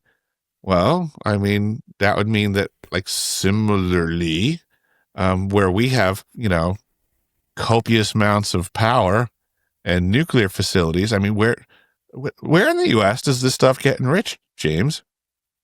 Is that public knowledge? Exactly. Yeah, exactly. It's exactly my point. And when you were also talking about, in the history of Long Island, like a group of people that didn't even know they were making fuel rods, nuclear fuel rods. Right. Caniac Rock Road over in the Hicksville, Westbury area. Absolutely. They had no idea what they were manufacturing, but long story short, many years later, after following one of these cancer cluster plumes, it was a new Superfund site where we found out that the prior manufacturing facility was making nuclear fuel rods unbeknownst to the employees manufacturing them. So, like, again, all these people all the time, the critics are always like, well, if this stuff was going on, somebody would know. How could the freaking people working on it didn't even know what they were working on. Yeah, that's exactly. Well, I mean, again, like the nuclear bomb is a great example. Yep. Like thousands and thousands of people contributing to making that weapon. Right. But only a handful knew they were making a weapon. Right. Only a handful. Like, people maybe had an idea. It's components and exactly distributing the manufacturing obligations just makes a whole bunch of people blind. Would somebody know they're making the seatbelt for the SR-71, or they just know they're making money for making seatbelts on Long Island? Exactly. My boss is crushing it. He's got some military contract. We make seatbelts, bro. I don't know, but I know that I make 10 times more than my neighbor. It's real serious business. Serious. I wish I could tell you more, but I don't even know anything. I don't even know it. Yeah, exactly. It's so secret. It's crazy. You also had pointed out this article. You sent this article to me, and this Groton, Connecticut, is where we have the nuclear subs, right? Is where we build those. Well, it's technically a submarine base, but on the Thames River is Electric Boat Company. So yes, they do build them there, but it's also a submarine base. I mean, it's where our submarine sailors and boats are at. And this line will show you this is less than 100 miles from Glen Cove. Well, you're an audio person. Is it possible to listen in on stuff with high-tech equipment from 100 miles away if you have a straight line of sight? I'm certain, even at times where we think they didn't have that technology, yes, I'm certain that is possible. And again, like, this dot is almost exactly over where the Russian spy house was. Yeah, I mean, that's what this article's about. Yeah, that this is like directly connecting the why are the spies here? Well, it's because a majority of the military industry is occurring right here. So why would you not have spies here? Mm-hmm. And this is also, they go into a little bit of detail here. Here are all the data transmission lines loosely. I'll bet you one of those is the Reuters line. Communications. Yeah. Yeah. And this area is heavily contested because of the information flowing through it. It looks to me like 1, 2, 3, 4, 5, 6, 7, 8 of those are hitting Long Island. Yeah, that's not a coincidence. by any means. This one, whatever this one is going straight into Glencoe. So that one must be important. But this, I think the reason that Eric and I we tweak out on this is because this is easily Googleable stuff. A lot of this, the surface level history of this. We're doing this in real time right now. Yeah, we're just Googling. That's all we are doing. This is real. Right this isn't years of research leading up to this live stream. It's I can say, like, on my end, it's years of experience and understanding of the Greater Long Island area, but just applying that to a simple Google search here with James, who's pretty much like running the ship for, like, just whatever piques his interest, and I'm just like giving narration. But anybody who's interested in this topic, I mean, again, you can just start looking up anything on Long Island. Well, and I think too, there's a lot of focus by a lot of the people who create content about these topics, and none of them talk about the reason Eric and I are going to keep talking about Long Island is because no one is talking about it, and they should. Right. Like there should be people who are on a pay grade much higher than ours, combing through this stuff and seeing how it directly relates to any of the obscure military bases in the desert, any of the super secure facilities that exist underground. This stuff is happening right here. A large portion of it is occurring right here still to this day. We joke about it all the time, but when we were driving around, it was like, oh my God. Oh, geez, that business is here? What? Wait, what? They also have an HQ here? This stuff it's incredible to me that more people aren't picking into how Long Island fits into it, because Long Island played a significant role going back to the beginning of the country, which is more than we can say for Area 51. It's more than we can say for Offutt Air Force Base or Wright-Patterson Air Force Base. The real stuff was occurring here before it gets moved, outsourced to those other places. There's way more connection to a lot of the weird tech and military technology that gets talked about that is just easily Googleable. And again, it's almost effortless. It really is. We need to do another one where we're just talking about the MK Ultra stuff, because that rabbit hole also gets very weird again when you consider, okay, so we have MK Ultra, and then you start putting those buildings next to the other buildings that we're referencing today. Yeah, right. It's just it all starts to overlap, and you're like, oh, of course. Where would they have the facilities? Where would those people be doing this research? And I think it's a reasonable thing to assume that some of it was going on here, just when we look at the amount of intelligence and military industry that's occurring here, disregarding all the pre-existing lore. If we just look at it through that lens, the likelihood of some of that occurring here is very high, just because they call Long Island the arsenal of democracy. Okay, the arsenal of democracy. The cradle of aviation, the arsenal of democracy, obviously synonymous terms. What does, just when we think about that, why isn't this getting talked about more? And, I don't know. There's the answer. Because no one wants to talk about it, or they have been instructed not to talk about it. But you don't have to be a genius to start poking around here and being like, way too much history overlaps here. Way too much of the biggest and most secretive stuff that the government and military have ever done either started or was finished on Long Island. And, the military industry is still the biggest employer of people on Long Island. Oh, yeah. I don't know if you're familiar. There's an old phrase from back in the day. You don't have to be a weatherman to know which way the wind blows. Yeah, exactly. Exactly right. And then, I was just curious, when you had the map up there, just and giggles, if you could just zoom it out so that we can get a full view of Long Island in its entirety. There we go. Okay. So you see Montauk out there? This is one of the weirdest things that I think in the history of Long Island, which goes to show that it was important for a very long time. Okay. Imagine back in the, late 1700s. Okay. What it would take to travel all the way out to Montauk Point. By horse and buggy and no roads. Right?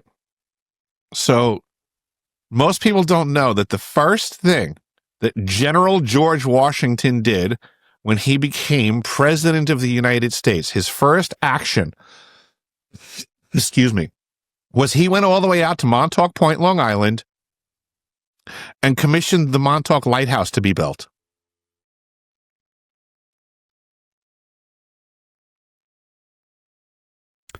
And if you just zoom out a little bit, you'll see exactly where we're at. Look at this undeveloped land, sir. Do you think that people might want to build houses out there? Do you think there's some... Look at this undeveloped peninsula. Supreme vistas right here. Right? Look at this. The fact that this is undeveloped, Camp Hero State Park, it's New York State Parkland now. Oh, I'm sorry, just the top 10 feet. And the top 10 feet can be taken back by the federal government the split second there's a national emergency. Like this, and this is like you see there, it says like bluff, lookout. Like technically this land is actually relatively higher than the beaches. And if this were to be developed, they could make trillions of dollars. Yeah. Just like this is nuts. The value of this property that's just like undeveloped, for the most part, not used. Nobody's really going out there and walking around in these woods. And the reports were back in the day that if you did engage that activity, non-uniformed men with fully automatic weapons would tell you, get the hell out of here. Well, and they still, I think, at least the portion of the park around the antenna, which is right here. Right there, yeah. That's still blocked off. You can't go into that. Officially. But yeah, I think people crawl around. Yeah, no, there's actually a great YouTube creator who scaled the tower. He scaled it. And has a GoPro on and explored what he could. But, this is still underdeveloped. And again, when Camp Hero was in operation, this was like a huge piece of America's security. Absolutely. And it was monitoring this area because during World War II and certainly during the Cold War, our enemies had subs just parked right here, just watching what was coming in and out, because whatever was coming in and out, there's a high likelihood that it was related to military stuff. There were reports of Nazi submarines docking in Montauk. Yeah.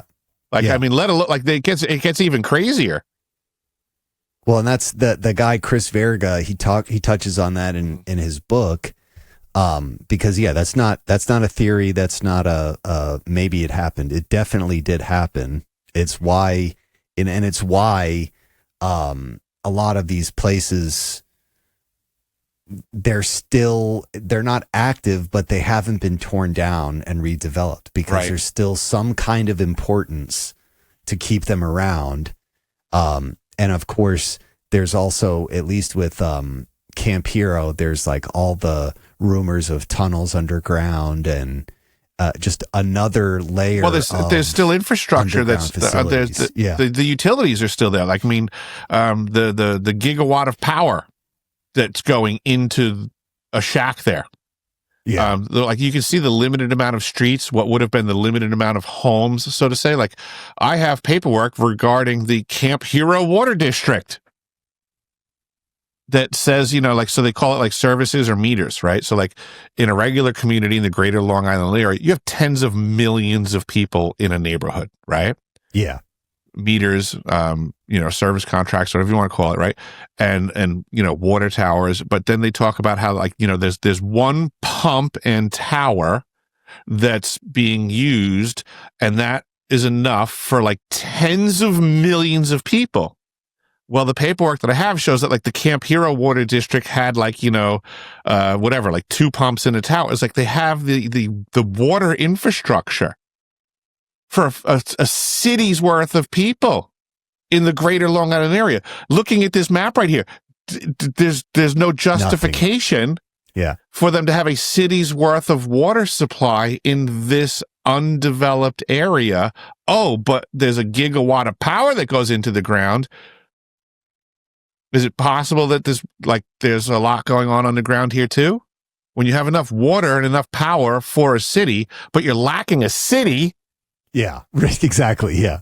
I mean, even like the surrounding area, this is nothing. They're not nothing. And they're not part of that water district. Yeah. Oh, and then what I also found out in my information gathering, through plumbing expertise, followed the water district situation. What I had found was that there were technically 2 other water districts, each independently claiming to fully fund the Camp Hero Water District on their budgets. Interesting. Well, and even looking at this as like a military installation, it's pretty sparse. Yes. For surface level stuff. Like all these people working here when this was like a military site, where did they go? The weird thing is that I'm going to be honest with you. This looks really overgrown, and part of me makes me wonder if this is like fraudulent foliage applied. Well, let me see. Oh, this looks. I can. It looks so the overgrown with like super dense tree canopies that you can't see through. The oldest we can get on here is 85. Let's see what this is like the most in focus. This is from 94. Oh, wow. That's my time period.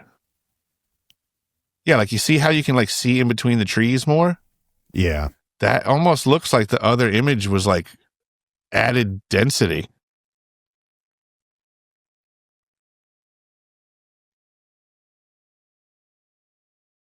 These pictures are obviously taken at different times of the years, whenever the satellite was over, but. Yeah, I would see if you could try to find like they probably won't even let a dead of winter picture show. Yeah, right. Where there's no leaves on the trees. That might be, it looks kind of like fall. That might be the closest we get. Yeah, it might be the closest. I mean, maybe it's just that distinction is that it's such a.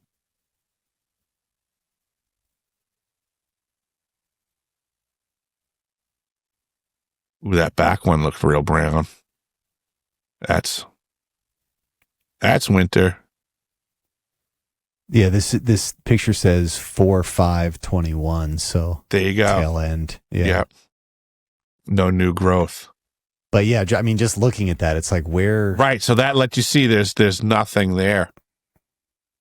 Where were these people working? Were they all working in these 2 buildings?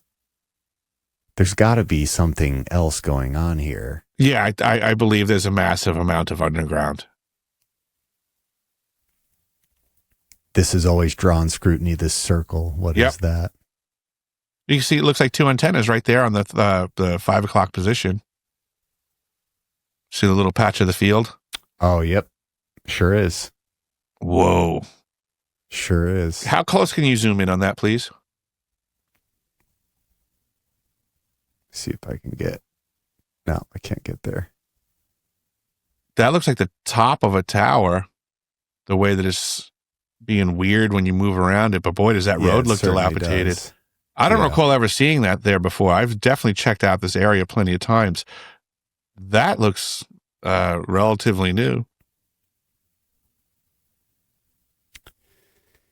Yeah, it's just wild. This whole area, if you apply a modicum of scrutiny to any of this stuff, Like you just. If you actually care about research and apply any, like obviously we're going to outscoop the world on this because nobody seems to give it or have any skill set. And then, of course, Plum Island. That's where what's his face? Nazi ended up there. Yep, Eric Traub. Yeah, and what's due north of there? Oh, look, Lyme, Connecticut.